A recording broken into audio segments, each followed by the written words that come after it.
요즘 경험비 때문에 밤잠을 설치시나요? 연금은 줄어드는데 물가는 치솟고 자녀들 뒷바라지 하느라 노후 자금이 바닥나진 않으셨나요? 저는 올해 68살 전직 간호사 김영숙입니다. 30년간 성실히 일해서 강남 아파트도 있었는데 지금은 어떻게 살고 있는지 아세요? 월세 80만 원짜리 원룸에서 하루하루 버티고 있습니다. 저는 집 2채를 가진 성공한 투자자였는데 어떻게 이렇게 됐을까요? 동료가 신축 아파트 갭 투자로 돈 벌었다는 말 한마디에 현혹됐던 게 시작이었습니다. 15억짜리 아파트를 전세 10억에 대출 5억이면 내 돈 없이도 살 수 있다는 말이 그렇게 달콤하게 들렸는데 지금 생각하면 정말 어리석었죠. 처음엔 집값이 올라서 좋았지만 금리가 오르고 전세가가 떨어지면서 악몽이 시작됐습니다. 매달 대출이자 400만 원을 감당 못해서 결국 30년 살던 집까지 팔았는데 그것도 모자라서 지금은 신용불량자 직전입니다. 혹시 지금도 조금만 더 버티면 오를 거야 라고 생각하시나요? 제가 그 억울한 사연을 말씀드릴 테니 제발 끝까지 들어주세요. 올해 62살 김영숙입니다. 30년간 대학병원에서 간호사로 일했고 남편은 중견기업에서 부장으로 정년퇴직했죠. 우리에겐 강남 대치동에 30평 아파트가 있었습니다. 비록 지은 지 25년이 넘어 벽지가 갈라지고 보일러가 자주 고장났지만 그래도 대치동이라는 이름 하나만으로 든든했어요. 2023년 봄 은퇴를 앞두고 있던 저는 막막했습니다. 매달 들어오던 월급 450만 원이 끊긴다는 게 이렇게 무서울 줄은 몰랐거든요. 국민연금과 남편연금을 합쳐도 280만 원, 퇴직금은 1억 2천만 원이었지만 그것도 언젠가는 바닥날 텐데 병원 휴게실에서 커피를 마시던 어느 날 동료 박 간호사가 들뜬 표정으로 말했습니다. 선생님, 저 이번에 강북 신축 아파트 들어갔어요. 17억인데 전세 12억에 대치동 담보 대출 5억으로 해결했거든요. 벌써 시세가 18억이래요. 순간 귀가 번쩍 뜨였습니다. 내 돈 거의 안 들이고 집을 산다고요? 그날 밤 남편에게 조심스럽게 꺼냈습니다. 거실 탁자 위에 계산기를 놓고 앉아있던 남편은 고개를 저었어요. 여보, 위험한 거 아니야? 하지만 제 머릿속엔 이미 17억 마이너스 12억 마이너스 5억 0원이라는 계산이 맴돌고 있었습니다. 며칠 뒤 우리는 부동산 중개업소를 찾았습니다. 50대 초반의 중개사는 자신만만하게 말했죠. 사모님, 강북 신축은 앞으로 최소 25억까지 갑니다. 지금이 기회예요. 계약서에 도장을 찍는 순간 손이 떨렸습니다. 하지만 곧 2채의 집주인이 된다는 생각에 가슴이 벅차올랐어요. 처음 6개월은 꿈만 같았습니다. 강북 아파트에 전세입자가 바로 들어왔고 대출이자는 전세금으로 충당됐죠. 무엇보다 시세가 계속 올랐습니다. 18억, 19억, 20억. 병원 동료들과 점심을 먹을 때면 자연스럽게 부동산 얘기가 나왔어요. 영숙 선생님은 정말 안목이 있으셔. 저도 따라 들어갈 걸. 그런 칭찬이 달콤했습니다. 마치 제가 투자의 귀재라도 된 것 같았어요. 하지만 2024년 여름 분위기가 달라지기 시작했습니다. 뉴스에선 연일 금리 인상 소식이 나왔고 전세 수요가 줄어든다는 기사가 쏟아졌죠. 처음엔 대수롭지 않게 여겼습니다. 설마 우리까지야. 그런데 대출이자가 월 200만 원에서 300만 원으로 뛰었습니다. 전세금 이자 수익으로는 턱없이 부족했어요. 더 큰 문제는 2024년 겨울에 터졌습니다. 전세 세입자가 전화를 걸어왔어요. 사모님, 저희 이번에 집을 사려고 합니다. 보증금 12억 돌려주세요. 머리가 하얘졌습니다. 부동산을 돌아다녀 봤지만 전세가는 이미 7억까지 떨어져 있었어요. 5억을 우리가 메워야 한다는 뜻이었죠. 남편이 창백한 얼굴로 물었습니다. 여보, 5억을 어디서 구해? 퇴직금은 이미 생활비로 많이 줄어들었고 예금은 3천만 원뿐. 당장 5억이라니 중개사를 찾아갔더니 어깨를 으쓱하며 말했습니다. 요즘 시장이 이래요. 작년 같았으면 바로 맞췄을 텐데 불과 1년 전 25억은 기본이라던 바로 그 사람이었습니다. 그날 밤 대치동 집을 둘러봤습니다. 아이들 키 재던 문틀에 연필 자국, 명절마다 온 가족이 모이던 거실. 30년의 추억이 고스란히 배어 있었어요. 남편이 중얼거렸습니다. 대치동이라도 팔아야겠지. 가슴이 찢어지는 것 같았습니다. 하지만 다른 방법이 없었어요. 조금만 더 버티면 다시 오를 거야. 제가 남편을 설득했습니다. 아니, 스스로를 설득하려 했던 것 같아요. 우리는 은행에서 5억을 추가 대출받아 전세금을 돌려줬습니다. 그 순간부터 지옥이 시작됐어요. 매달 나가는 이자만 350만 원. 연금 280만 원으로는 턱없이 부족했죠. 통장을 펼쳐보던 남편의 손이 떨렸습니다. 여보, 매달 70만 원씩 적자야. 이러다 1년도 못 버텨. 생활은 빠르게 무너졌습니다. 마트에 가면 고기 코너는 아예 지나쳤고 장바구니엔 콩나물과 두부만 담았어요. 손녀가 놀러와서 할머니 아이스크림 사주세요 할 때 지갑을 열 수 없다는 게 그렇게 서러웠습니다. 더 참담한 건 시세였어요. 강북 아파트는 20억에서 15억, 14억, 급기야 13억까지 떨어졌습니다. 매일 아침 부동산 앱을 확인하는 게 고문 같았어요. 2025년 봄, 더는 버틸 수 없었습니다. 결국 대치동 집을 내놨어요. 중개사는 냉정하게 말했죠. 금매 아니면 안 나갑니다. 10억 5천에 내놔야 겨우 거래될 거예요. 15억은 받을 줄 알았던 집을 10억 5천에. 하지만 선택의 여지가 없었습니다. 계약서에 도장을 찍던 날, 제 손은 덜덜 떨렸어요. 30년 살던 집을 떠나는 날, 현관문을 나서며 뒤돌아봤습니다. 낡았지만 정든 우리 집, 눈물이 왈칵 쏟아졌어요. 대치동 집을 판 돈으로 대출금을 갚고 난이 남은 건 2천만 원뿐이었습니다. 우리는 신림동의 작은 빌라로 이사했어요. 보증금 1억 5천, 월세 80만 원. 첫 달 월세를 낼 때 통장에서 80만 원이 빠져나가는 걸 보며 무너져 내렸습니다. 평생 남의 집 월세를 낸 적 없던 제가 68살에 월세살이를 시작한 거예요. 마트에서 병원 후배를 만났을 때였습니다. 선생님, 강북 아파트는 어떠세요? 저는 억지로 웃으며 대답했어요. 아, 네. 잘 지내고 있어요. 집을 다 잃고 월세살이 한다는 말은 차마 할 수 없었습니다. 그런데 더 큰 시련이 기다리고 있었어요. 강북 아파트도 결국 처분해야 했습니다. 매달 대출이자를 낼 수 없었거든요. 13억에 금매로 내놨지만 11억 8천에 겨우 팔렸습니다.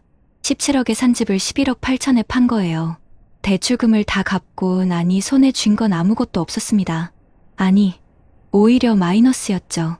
지금 우리 부부의 전 재산은 빌라 보증금 1억 5천만 원과 통장에 800만 원이 전부입니다.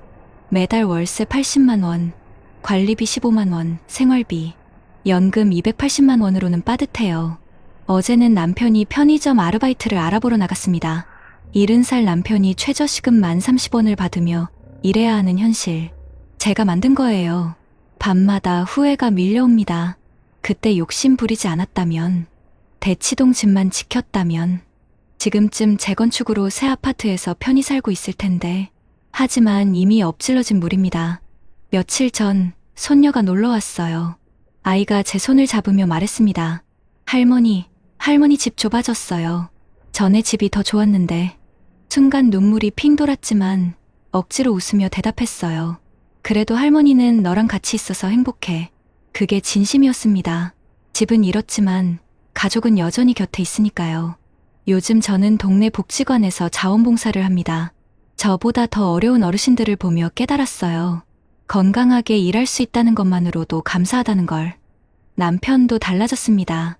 편의점 일을 시작한 뒤로 오히려 표정이 밝아졌어요. 여보, 일하니까 사는 것 같아. 집에만 있을 때보다 훨씬 좋아.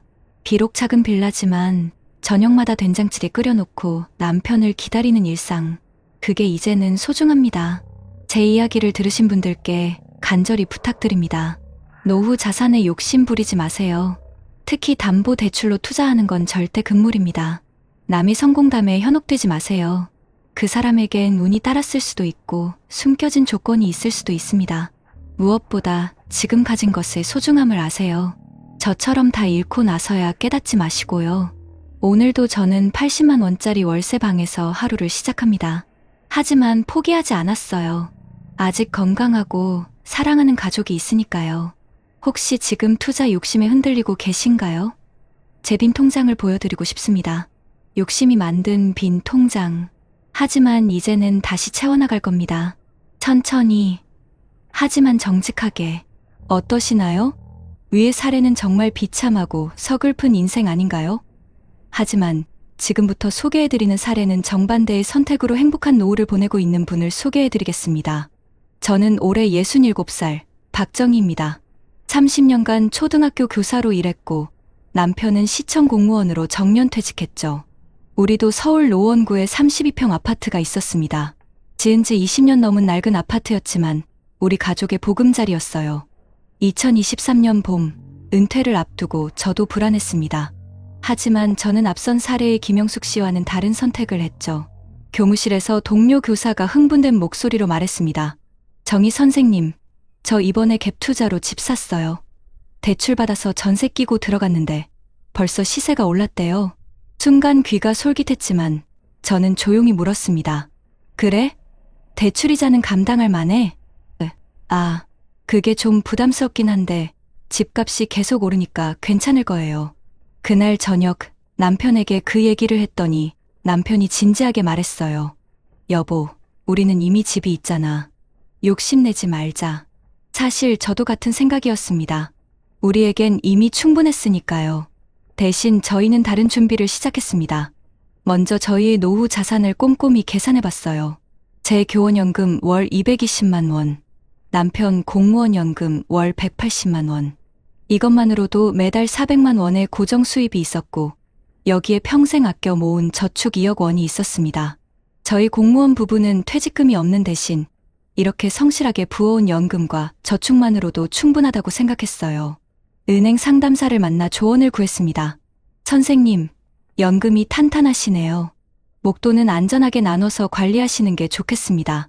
우리는 1억 5천은 정기예금에 나머지 5천만 원은 비상금으로 보통예금에 넣어두었습니다.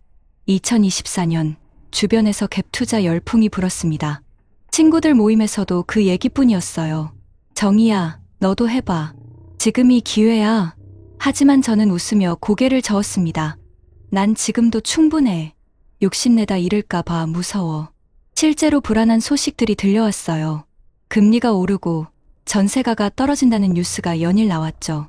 그때 남편이 제안했습니다. 여보, 우리 집 리모델링이나 하자. 낡은 곳도 고치고. 좋은 생각이었어요. 3천만 원을 들여 화장실과 주방을 새로 했습니다. 20년 만에 집이 새 집처럼 변했죠. 무엇보다 우리는 건강에 투자했습니다. 매년 종합검진을 받고 일주일에 3번씩 함께 등산을 다녔어요. 동네 수영장에도 등록했죠. 2025년 봄, 앞선 사례 같은 안타까운 소식이 들려왔습니다.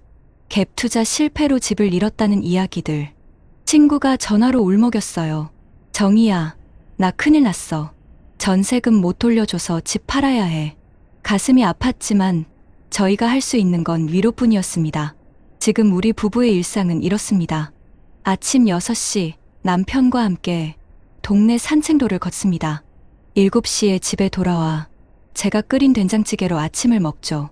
오전엔 각자 취미 생활을 합니다. 저는 동네 도서관에서 그림책 읽어주기 봉사를, 남편은 노인정에서 컴퓨터를 가르쳐요. 점심은 집에서 간단히 먹고 오후엔 함께 문화센터 프로그램에 참여합니다. 요즘은 부부 요가를 배우고 있어요. 한 달에 한 번은 자녀들이 손주들을 데리고 옵니다. 용돈도 넉넉히 주고 맛있는 것도 실컷 먹입니다. 할머니, 할아버지 최고. 손주들의 이 한마디가 얼마나 행복한지 몰라요. 저희는 분기마다 작은 여행을 떠납니다. 지난 봄에는 경주로 벚꽃 구경을 다녀왔고 여름엔 강릉 바다에서 며칠 쉬다 왔어요. 비싼 호텔은 아니지만 깨끗한 민박집에서 남편과 도란도란 이야기 나누는 시간이 참 소중합니다. 여보, 우리 이렇게 살 수 있어서 정말 다행이지? 바다를 보며 남편이 제 손을 꼭 잡았습니다. 그 말 한마디에 모든 것이 담겨 있었어요. 물론 저희에게도 걱정거리는 있습니다. 2025년 들어 물가가 1.67%나 올랐다고 하니 장 보러 갈 때마다 한숨이 나올 때도 있어요. 하지만 월 400만 원의 연금은 든든한 버팀목이 되어줍니다. 아껴 쓰면 매달 50만 원 정도는 저축도 할 수 있어요. 어제는 갭 투자로 힘들어하는 친구를 만났습니다. 커피 한 잔 값도 부담스러워하는 친구를 보니 마음이 아파서 제가 밥을 샀습니다. 친구는 제게 말했어요. 정희야, 넌 그때 어떻게 그런 유혹을 이겨냈니? 정말 현명했어. 저는 그저 웃으며 말했습니다. 현명하긴 그냥 겁이 많았던 거지. 평생 성실하게 모은 돈을 한순간에 잃을까봐 무서웠어. 맞습니다. 저는 특별한 투자 안목이 있었던 게 아니에요. 그저 지키는 것의 중요성을 알았을 뿐입니다. 저희 집 통장은 돈만으로 채워져 있지 않습니다. 매일 아침 남편과 함께 걷는 산책길의 풍경, 도서관 아이들의 초롱초롱한 눈망울, 손주들의 웃음소리, 그리고 무엇보다 밤에 아무 걱정 없이 편히 잠들 수 있는 마음의 평안. 이것들이 제 통장을 가득 채우고 있습니다. 돈은 있다가도 없을 수 있지만 건강과 가족, 마음의 평안은 한번 잃으면 되찾기 어렵다는 걸 저는 압니다. 제 이야기를 들으시는 여러분께 감히 말씀드립니다. 노후는 불리는 시기가 아니라 지키는 시기입니다. 땀 흘려 모은 소중한 자산을 위험한 곳에 던지지 마세요. 남의 성공담이 내 것이 될 거라는 환상을 버리세요. 세상에 공짜는 없습니다. 달콤한 유혹 뒤에는 반드시 가시가 숨어 있습니다. 가장 중요한 것은 지금 당신 곁에 있는 것들입니다. 낡았지만 편안한 우리 집, 티격태격해도 늘 내 편인 배우자, 그리고 건강한 몸. 이것만큼 확실한 노후 자산은 없습니다. 오늘 저녁, 저희 부부는 새로 리모델링한 깨끗한 주방에서 함께 저녁을 준비할 겁니다. 남편은 찌개를 끓이고 저는 나물을 무치겠죠. 특별할 것 없는 평범한 일상이지만 저는 이 시간이 세상 무엇과도 바꿀 수 없이 행복합니다. 욕심을 버리니 비로소 보이는 것들. 저는 지금 제 삶에 진심으로 만족합니다. 부디 여러분도 저처럼 평온한 노후를 맞이하시길 바랍니다. 저희 부부는요, 주변에 누가 얼마를 벌었다더라 하는 뜬소문 대신에 차가운 숫자와 냉정한 현실을 먼저 들여다보기로 했습니다. 당장 서점에 가서 노후 재무 설계에 관한 책 몇 권을 사서 읽고 인터넷으로 신뢰할 만한 기관들의 자료들을 밤늦게까지 찾아봤죠. 그때 저희가 마주했던 현실은 달콤한 성공 신화와는 거리가 아주 멀었습니다. 우선 통계청에서 매년 발표하는 가계금융복지 조사를 보고 저희는 깜짝 놀랐습니다. 2024년 자료를 보니 우리나라 60대 이상 가구의 평균 부채가 무려 8천만 원에 육박하더군요. 평생 일해서 빚을 다 갚아도 시원찮을 나이에 오히려 많은 분들이 여전히 큰 빚을 지고 있다는 뜻이었죠. 더 무서웠던 건 소득 대비 부채 비율이 다른 연령층에 비해 결코 낮지 않다는 사실이었습니다. 은퇴로 소득은 끊겼는데 대출 원리금 상환 부담은 그대로 남아있는, 그야말로 소득 절벽에 서 있는 가구가 너무나도 많았던 겁니다. 이런 상황에서 집을 담보로 또 수억 원의 빚을 내는 건 외줄 위에 서서 일부러 눈을 가리는 것과 같다고 생각했어요. 한 저명한 경제연구소의 보고서에서는 당시 상황을 이렇게 진단하더군요. 금리 인상기에는 부동산과 같은 자산 가치의 변동성이 극도로 커지며 특히 레버리지, 즉 빚을 이용한 투자는 자산을 불리는 지렛대가 아니라 가계를 무너뜨리는 망치가 될 수 있다고요. 실제로 한국은행의 자료를 보면 기준금리가 단 1%만 올라도 가계가 추가로 부담해야 할 이자가 수십조 원에 달한다는 분석이 있었습니다. 월 400만 원의 연금으로 사는 저희에게 매달 수백만 원의 이자 폭탄은 감당할 수 없는 재앙이었습니다. 더 깊이 파고들다 보니 이건 단순히 경제만의 문제가 아니라는 걸 깨달았습니다. 해외의 유명한 행동경제학 연구들을 찾아보니 사람들이 왜 이런 위험한 투자에 빠지는지에 대한 설명이 있더군요. 노벨 경제학상을 받은 한 심리학자의 이론에 따르면 사람은 이익을 얻는 기쁨보다 손실을 보는 고통을 훨씬 더 크게 느낀다고 합니다. 이걸 손실 회피 성향이라고 부르더군요. 저희 같은 은퇴자에게 이 이론을 적용해보면 답은 명확했습니다. 투자를 통해 1억을 더 버는 기쁨보다 평생 모은 자산 1억을 잃는 고통이 정신적으로 몇 배는 더 파괴적이라는 거죠. 노후 자산은 한번 잃으면 다시 벌 기회조차 없으니까요. 그런데 왜 사람들은 투자를 할까요? 바로 군중심리 때문이었습니다. 주변 사람들이 모두 부동산으로 돈을 버는 것처럼 보이면 나만 뒤처지는 것 같은 불안감, 즉 포모의 FOMO 현상을 느끼게 되고 결국 비이성적인 판단을 내리게 된다는 겁니다. 한국보건사회연구원의 한 보고서에서도 비슷한 지적이 있었습니다. 우리나라 노년층이 금융사기나 고위험 투자에 취약한 이유 중 하나로 사회적 관계망에서 오는 압박감을 꼽았습니다. 친구 따라 강남 가듯 옆집 사람이 투자로 성공했다는 말 한마디에 평생 모은 노후 자금을 섣불리 던지는 경우가 비일비재하다는 분석이었죠. 그 글을 읽으며 남편과 저는 서로의 얼굴을 마주봤습니다. 여보, 우리 친구들 이야기에 흔들리지 말고 우리만의 원칙을 세우자. 첫째, 노후 자산으로는 절대 빚을 내지 않는다. 둘째, 모르는 분야에는 절대 투자하지 않는다. 셋째, 우리 집은 투자의 대상이 아니라 우리 삶의 터전임을 잊지 않는다. 그날 밤, 저희는 꽉 찬 통장을 만드는 것보다 텅 빈 마음으로 잠들지 않는 것이 훨씬 더 중요하다는 사실을 가슴 깊이 새겼습니다. 그래서 저희는 뜬구름 잡는 투자 계획서 대신 낡은 우리 집의 리모델링 견적서를 받아 들었던 겁니다. 모래 위에 성을 쌓기보다 우리가 가진 단단한 성을 더 아늑하고 튼튼하게 보수하는 쪽을 선택한 거죠. 그렇다면 여러분, 저처럼 특별한 연금이 없거나 이미 경제적 어려움에 처한 분들은 어떻게 해야 할까요? 그저 한숨만 쉬며 운명을 탓해야 할까요? 절대 그렇지 않습니다. 제가 은퇴를 준비하며 알게 된 사실은 우리가 몰라서 찾아가지 못할 뿐, 대한민국 정부와 우리 동네 지자체에는 생각보다 든든한 안전망글이 마련되어 있다는 겁니다. 전문가들은 이구동성으로 말합니다.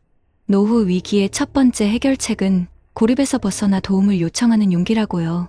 우선 빚이나 재무 문제로 밤잠을 설치는 분들이 계시다면 당장 서민금융진흥원의 문을 두드려 보세요. 이곳은 나라에서 운영하는 기관이라 광고나 상품 판매 걱정 없이 내 상황을 솔직하게 털어놓을 수 있는 곳입니다. 노후준비 종합상담을 신청하면 전문가가 1대1로 만나서 내 부채 상황을 분석해주고 이자를 줄일 수 있는 채무 조정 방법이나 정부의 저금리 대출 상품을 연결해줍니다. 혼자 끙끙 앓으면 절망밖에 보이지 않지만 전문가와 함께 재무 계획을 다시 세우면 아직 길이 있구나 하는 희망을 찾을 수 있습니다. 집 문제도 마찬가지입니다. 저처럼 낡았지만 소중한 내 집 한 채가 전 재산인 분들이 많으시죠. 이 집을 담보로 위험한 투자를 할 게 아니라 나라에서 보증하는 주택연금 역저당을 활용하는 것이 현명한 방법입니다. 만 55세 이상이면 내 집에 평생 살면서 집값을 담보로 매달 연금을 받을 수 있는 제도죠. 한 재무 전문가는 자녀에게 집을 물려주려는 생각 때문에 노후를 빈곤하게 보내는 것이야말로 자녀에게 가장 큰 마음의 짐을 안겨주는 것이라고 강조합니다. 부모가 안정된 노후를 보내는 것이야말로 최고의 상속이라는 뜻이죠. 또한 각 구청마다 있는 주거안심종합센터에 방문하면 전월세 보증금 문제에 대한 법률 상담을 무료로 받거나 저렴한 공공임대주택 정보를 얻을 수도 있습니다. 이런 정보 하나가 절망의 끝에서 우리를 건져 올리는 동아줄이 될 수 있습니다. 이러한 노력은 비단 우리나라만의 고민이 아닙니다. 우리보다 먼저 초고령 사회를 맞이한 해외 국가들의 사례를 보면 더 다양한 해법을 찾을 수 있습니다. 예를 들어 일본에는 지역 포괄지원센터 디바오코어주연센터라는 곳이 전국 모든 지자체에 설치되어 있습니다. 이곳은 어르신들의 만능 해결사 같은 곳이에요. 재무 상담은 물론 건강, 복지, 법률 문제까지 한 곳에서 종합적으로 상담하고 해결책을 찾아줍니다.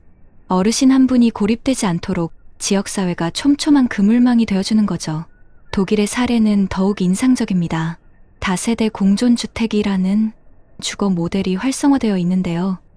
한 건물에 노년층과 젊은 부부, 아이들이 함께 어울려 사는 방식입니다. 어르신들은 저렴한 주거비로 안정적인 생활을 하고 맞벌이 부부의 아이들을 돌봐주며 활력을 얻습니다. 젊은 세대는 육아 부담을 덜고 아이들은 자연스럽게 어른을 공경하는 법을 배우죠. 이렇게 세대가 서로의 부족함을 채워주며 외로움과 경제적 어려움을 함께 극복하는 모습은 우리 사회가 나아가야 할 방향을 보여줍니다. 결국 핵심은 이것입니다. 혼자 해결하려 하지 않는 것, 그리고 욕심을 내려놓는 것. 정부와 지자체의 정책들은 든든한 울타리입니다. 하지만 그 울타리 안으로 들어가는 첫걸음은 바로 우리 자신이 떼어야 합니다.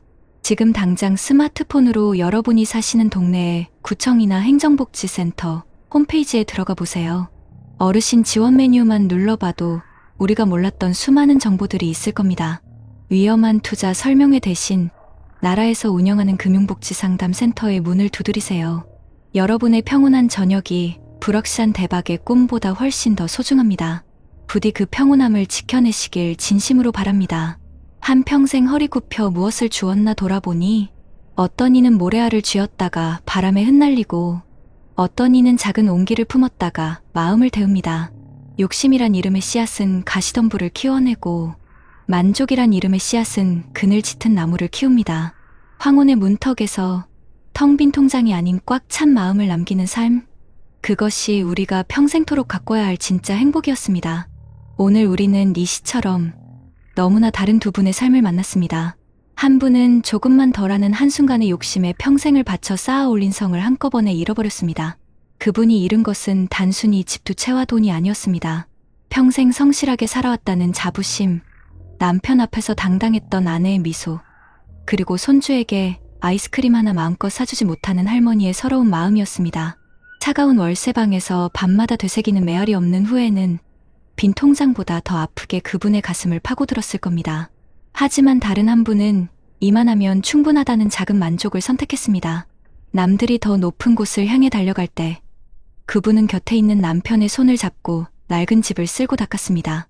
그분의 통장은 돈이 아니라 남편과 함께 걷는 아침 산책길의 풀냄새와 손주들의 제잘거리는 웃음소리, 그리고 어떤 걱정도 없이 깊이 잠들 수 있는 밤의 고요함으로 가득 차 있었습니다. 그분은 돈으로 살 수 없는 세상 가장 값진 부자가 되셨던 겁니다. 사랑하는 우리 어머님, 아버님, 지금 여러분의 손에는 무엇이 쥐어져 있나요? 혹시 바람에 흩날릴 모래알을 더 끌어모으기 위해 곁에 있는 소중한 온기를 놓치고 있지는 않으신가요? 괜찮습니다. 아직 늦지 않았습니다. 우리는 오늘 두 분의 삶을 통해 배웠습니다. 행복은 더 많은 것을 가져서 얻는 것이 아니라 지금 내 곁에 소중한 것들을 지켜내는 일이라는 것을요. 부디 주름진 서로의 손을 더 따뜻하게 잡아주시고 당신이 있어서 다행이야라는 말을 아끼지 마세요. 가장 훌륭한 노후 준비는 1억 원짜리 주식이 아니라 1분이라도 더 나누는 진심 어린 대화입니다. 가장 안전한 투자는 부동산이 아니라 서로의 건강을 살피는 따뜻한 관심입니다. 오늘 밤 잠자리에 드시기 전 거울 속 당신의 얼굴을 한번 들여다보세요. 그 얼굴에 새겨진 깊은 주름 하나하나가 당신이 얼마나 치열하게 살아오셨는지를 말해주고 있습니다. 자식들을 위해, 가정을 위해 평생을 바친 당신의 고귀한 삶에 고개 숙여 존경을 표합니다. 평생 고생 많으셨습니다. 정말 애쓰셨습니다. 당신은 그 누구보다 행복할 자격이 있는 세상에서 가장 귀한 분입니다. 부디 당신의 남은 날들이 걱정이 아닌 평안으로, 후회가 아닌 감사로 가득하기를 진심으로 기도하겠습니다. 인생이라는 긴 길을 걷다 보면 문득 내가 잘 걸어온 게 맞나 뒤돌아볼 때가 있는 것 같습니다. 특히 젊은 시절 내 몸 하나 부수대라 일하며 쌓아 올린 삶인데 요즘 들려오는 세상 소식에 마음이 어지럽지는 않으신가요? 남들은 다 저만큼 번다더라 하는 말들이 마치 나만 뒤처진 것 같았던 기분이 들게 하고 때로는 지난 세월의 고생이 서럽게 느껴지기도 합니다. 하지만 선생님, 세상이 말하는 평균이라는 잣대로 우리의 귀한 인생을 재단할 수는 없습니다. 9사람이 땀 흘려 거둔 결실과 단 한 사람의 거대한 행운을 섞어버리면 대부분의 성실한 삶은 보잘것없어 보이기 마련이니까요. 오늘은 그 숫자 뒤에 숨겨진 진실과 함께 더 이상 남과 비교하며 상처받지 않고 우리의 남은 인생을 더 빛나게 만드는 지혜를 나눠보려 합니다. 부디 끝까지 함께 해주세요. 제 손때 묻은 낡은 가방 안에는 아직도 빛바랜 사원증 하나가 들어 있습니다. 평생의 청춘을 바친 일터의 문을 열어주던 저에겐 훈장과도 같았던 플라스틱 조각입니다. 달아빠진 모서리를 손끝으로 쓸어보면 삑 소리와 함께 굳건히 열리던 그 쇠문 소리가 지금도 귓가에 맴도는 듯합니다. 하지만 이제 그 문은 제 앞에서 2번 다시 열리지 않습니다. 51살의 어느 쌀쌀한 가을날 제 이름이 적힌 서류 한 장이 제 손에 들려왔습니다. 선배님, 정말 죄송합니다. 고개 숙인 후배의 떨리는 목소리 위로 사무실의 차가운 형광등 불빛이 유난히 시리게 느껴졌던 그날을 잊을 수가 없습니다. 무거운 발걸음으로 집에 돌아와 현관에 들어섰을 때, 여보, 괜찮아요? 조심스레 건네는 아내의 물음에 저는 차마 고개를 들지 못했습니다. 괜찮다는 말이 목구멍에 걸려 나오지 않았습니다. 그날 저녁 보글보글 끓는 김치찌개의 온기마저 서늘하게 느껴졌고 가족들의 말없는 걱정이 식탁 위에 무겁게 내려앉았습니다. 숟가락 부딪히는 소리만 어색하게 울려 퍼지는 가운데 아들은 묵묵히 밥만 먹었고 딸아이는 제 눈치를 살피다 조용히 말했지요. 아빠, 새로 찍을 이력서 사진은 꼭 환하게 웃으면서 찍어요. 애써 감추려는 가족들의 깊은 시름이 제 가슴을 더 아프게 했습니다. 며칠 뒤 무심코 켠 휴대폰 속 뉴스 제목이 제 가슴을 후벼 팠습니다. 직장인 평균 월급 400만 원 시대. 성실하게 살아온 죄밖에 없는데 어째서 나는 세상의 기준에 미치지 못하는 사람이 되어버렸을까. 억울한 마음에 혼자 가만히 셈을 해보았습니다. 9사람이 땀 흘려 300만 원을 벌어도 단 한 사람이 편안히 앉아 3천만 원을 벌면 평균은 570만 원이 되는 것이 세상의 셈법이더군요. 그 허망한 숫자 앞에서 제가 지켜온 삶의 가치들이 자꾸만 작아지는 것 같아 서러웠습니다. 그날 밤 먼지 쌓인 통장을 꺼내 보았습니다. 한 장 한 장 넘길수록 얇아지는 장고처럼 제 마음도 바닥을 드러내는 듯했습니다. 보험료, 관리비, 아이들 용돈 매달 어김없이 빠져나가는 돈들이 마치 배 밑바닥에 난 작은 구멍들처럼 느껴졌습니다. 하지만 주저앉아 있을 수만은 없었습니다. 다음 날 새벽, 저는 평생을 입었던 양복 대신 낡은 작업복을 꺼내 입었습니다. 아파트 시설관리팀 면접이 있는 날이었습니다. 경비실 옆 작은 공간에서 저보다 한참은 젊어 보이는 팀장이 물었습니다. 오래 일하셨던데 야간 순찰 괜찮으시겠습니까? 네, 괜찮습니다. 힘주어 대답하는 제 목소리가 낯설면서도 어쩐지 단단하게 들렸습니다. 덜 벌게 되겠지만 그래도 다시 시작하자. 내 가족을 위해, 그리고 나 자신을 위해. 제 마음속에선 그 한마디가 전부였습니다. 첫 월급이 들어오던 날, 저는 동이 트기도 전에 눈을 떴습니다. 휴대폰에 찍힌 입금 문자를 한참이나 들여다보았지요. 예전과 비교하면 턱없이 작은 액수였지만 이상하게도 어깨를 짓누르던 무거운 짐이 조금은 가벼워진 기분이었습니다. 야간 근무를 하던 어느 날 밤, 건물 옥상에 올라가 도시의 불빛을 가만히 내려다보았습니다. 제 가슴팍에 매달린 낡은 사원증 대신 이제는 김민준, 석자가 적힌 작은 명찰이 바람에 소리 없이 흔들리고 있었습니다. 그때 무전기 너머로 어린 신입 직원의 목소리가 들려왔습니다. 반장님, 순찰 도실 시간입니다. 웃으며 계단을 내려오는 제 발걸음이 예전처럼 힘차지는 않았지만 저는 알 수 있었습니다.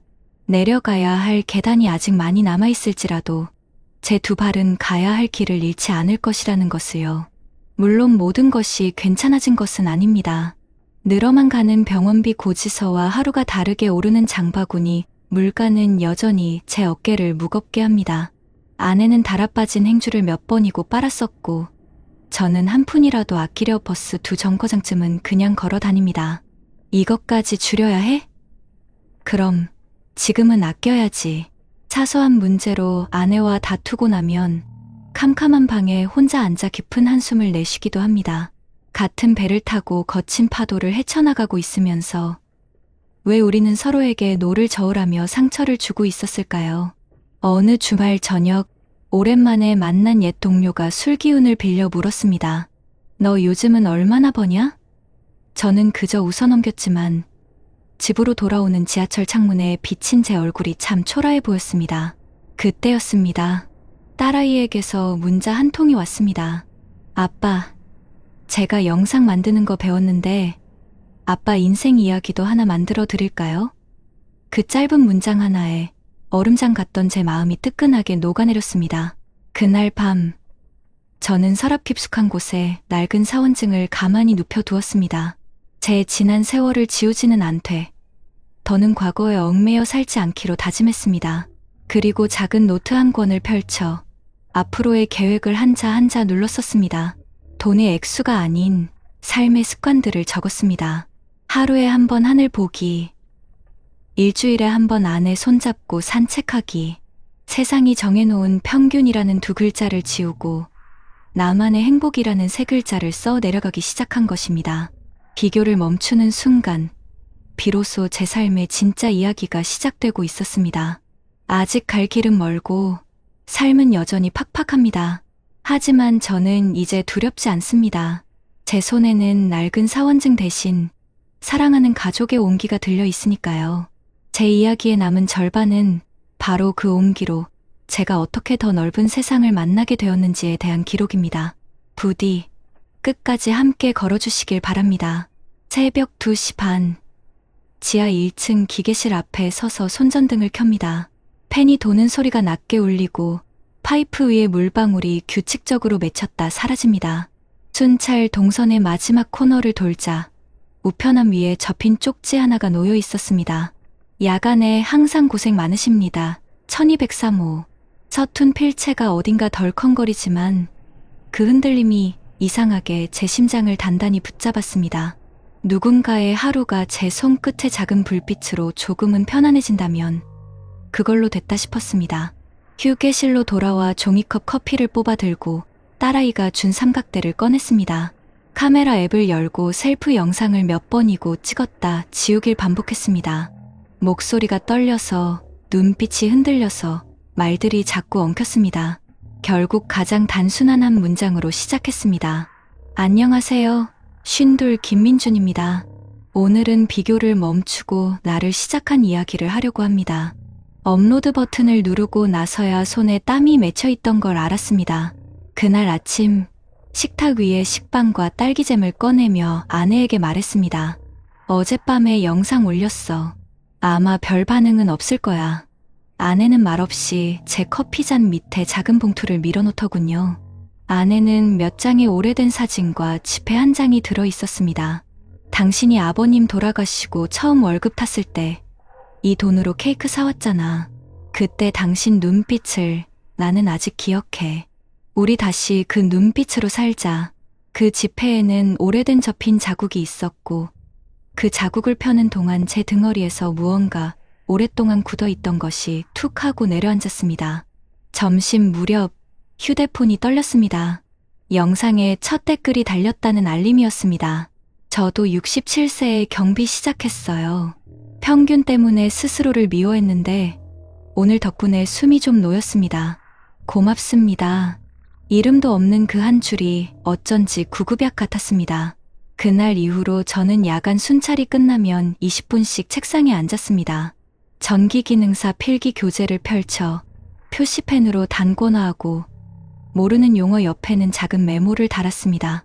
지식이 돈이 되기 전에 먼저 마음의 지지대가 되어주더군요. 물론 집 안의 파도는 한 번에 잦아들지 않았습니다.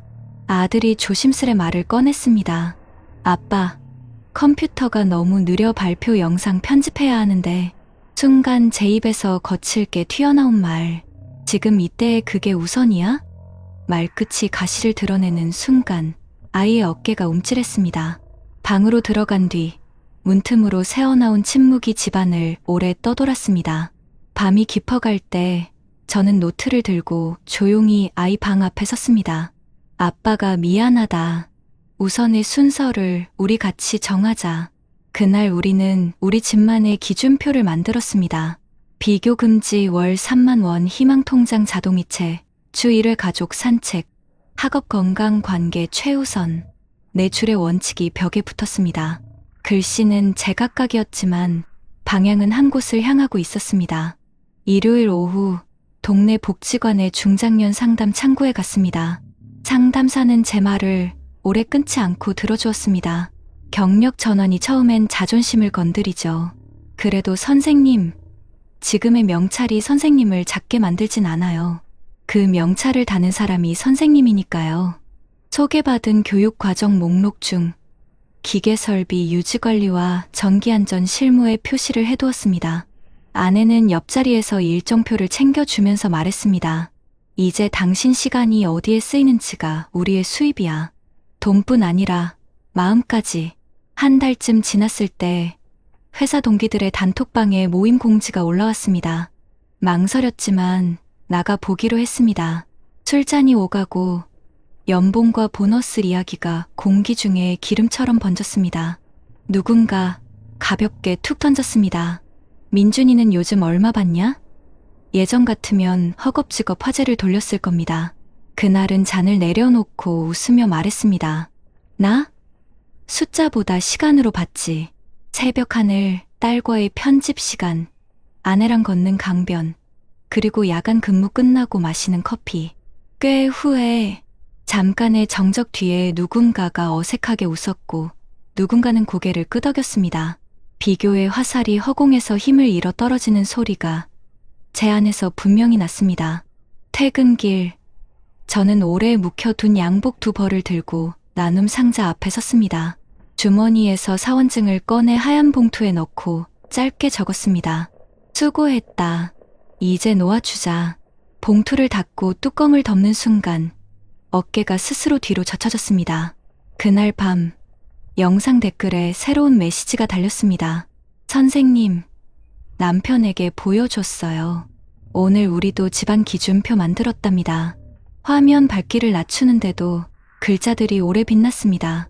겨울이 가까워지자 손끝이 시렸습니다. 야간 순찰 중에 902호 할머니가 쓰러졌다는 무전이 들어왔고 저는 앞치마를 메고 계셨던 경비 아저씨와 함께 엘리베이터로 뛰었습니다. 할머니, 괜찮으세요? 혈압을 재고 따뜻한 물수건을 이마에 얹었습니다. 구급차가 오기 전까지 손을 꼭 잡고 있었는데 할머니가 아주 작게 속삭였습니다. 살다 보면 많이 놓치지. 그래도 사람은 사람 손으로 살아나. 그 말이 이상하게 제 손목을 단단히 묶었습니다. 저는 알았습니다. 내가 지키는 건 단순한 시설이 아니라 사람의 밤이라는 걸요. 자격증 시험날, 낡은 점퍼 주머니에 딸이 끼워준 젤리 한 봉지가 들어 있었습니다. 시험 잘 보고 틀려도 괜찮아 딸 올림. 시험지를 뒤집는 순간 손이 덜 떨렸습니다. 결과는 합격도 불합격도 아닌 아슬아슬. 그런데도 저는 웃을 수 있었습니다.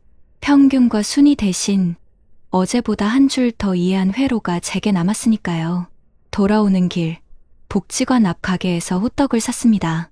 아내는 속이 뜨거워서 조심해 하며 반을 갈라 제 손에 쥐어주었습니다. 달고 뜨거운 설탕의 끈기가 입천장에 닿아 퍼질 때 저는 거의 본능적으로 생각했습니다. 인생의 달콤함은 누군가와 반을 나눌 때 비로소 제맛이 난다는 걸. 그날 밤 삼각대를 창가에 세우고 다시 녹화를 눌렀습니다. 이번엔 카메라를 오래 바라보지 않았습니다. 대신 창밖의 불빛을 배경으로 손전등을 끄고 켜며 말했습니다. 우리는 늘 남의 불빛과 내 불빛을 비교합니다. 하지만 여러분, 이 작은 빛도 누군가의 밤길을 안내할 수 있습니다. 제 이야기의 결론은 단순합니다. 내가 켤 수 있는 불부터 켭시다. 업로드하고 난 다음 저는 명찰을 벗어 손바닥에 올려두었습니다. 차갑지도 뜨겁지도 않은 그 촉감이 신기했습니다. 이건 직업의 이름이 아니라 내가 오늘 책임질 얼굴이라는 뜻이겠지요. 며칠 뒤 딸과 저는 휴일 낮에 공원 벤치에 앉아 다음 영상을 기획했습니다. 아빠, 구독자분 사연 인터뷰 어때요? 우리 또래 자녀들 이야기랑도 연결하고 저는 고개를 끄덕였습니다. 좋지. 대신 한 가지 약속. 우리는 누구와도 비교하지 않는다. 그 사람의 속도로 듣고 이해하고 필요하면 손을 잡아준다. 딸아이가 환하게 웃었습니다. 그 웃음은 오래전에 제가 첫 월급으로 사왔던 케이크의 촛불처럼 흔들리며 그러나 끝내 꺼지지 않았습니다. 밤이 깊어지면 저는 여전히 기계실과 복도를 걷습니다. 손전등을 비출 때마다 저 멀리서 작은 반사판이 반짝입니다. 그 반짝임이 가끔 제 눈시울을 뜨겁게 합니다. 남과 비교하는 순간 불행이 시작되고 나를 인정하는 순간 행복이 시작된다는 말을 저는 이제 인용구가 아니라 생활로 압니다. 평균이 말하는 세상 대신 내가 만들어가는 평균으로 하루를 채웁니다. 오늘은 3번 웃고 2번 고마워하고 1번 미안하다고 말하는 것. 내일은 4번 웃고 3번 고맙다고 말해보는 것. 그게 우리 집의 평균입니다. 집 현관을 열면 딸이 붙여둔 종이가 아직도 반짝입니다. 하루에 한 번 하늘 보기, 일주일에 한 번 산책, 월 3만 원 희망 통장 비교 금지. 저는 신발을 벗으며 조용히 중얼거립니다. 명령 완료. 그리고 서랍 속 봉투를 한 번 더 만져봅니다. 수고했다. 이제 놓아주자. 과거는 그 봉투 안에 잠들어 있고 현재는 내 손전등 불빛처럼 앞을 비추며 미래는 부엌 식탁 위 작은 저금통에 동전이 쌓이듯 차곡차곡 자라납니다. 오늘도 저는 문을 엽니다. 쇠문이 아니라 사람에게로 통하는 문을요. 제 작은 불빛이 누군가의 밤길을 30초라도 덜 외롭게 해준다면 그걸로 충분합니다. 그리고 언젠가 제 삼각대 위 카메라 앞에서 이렇게 말할 겁니다. 여러분, 평균의 함정에서 빠져나온 날부터 우리의 인생은 다시 켜집니다. 우리 각자의 속도로. 그러나 함께. 여러분 어떠시나요? 위의 사례는 정말 비참하고 서글픈 인생 아닌가요?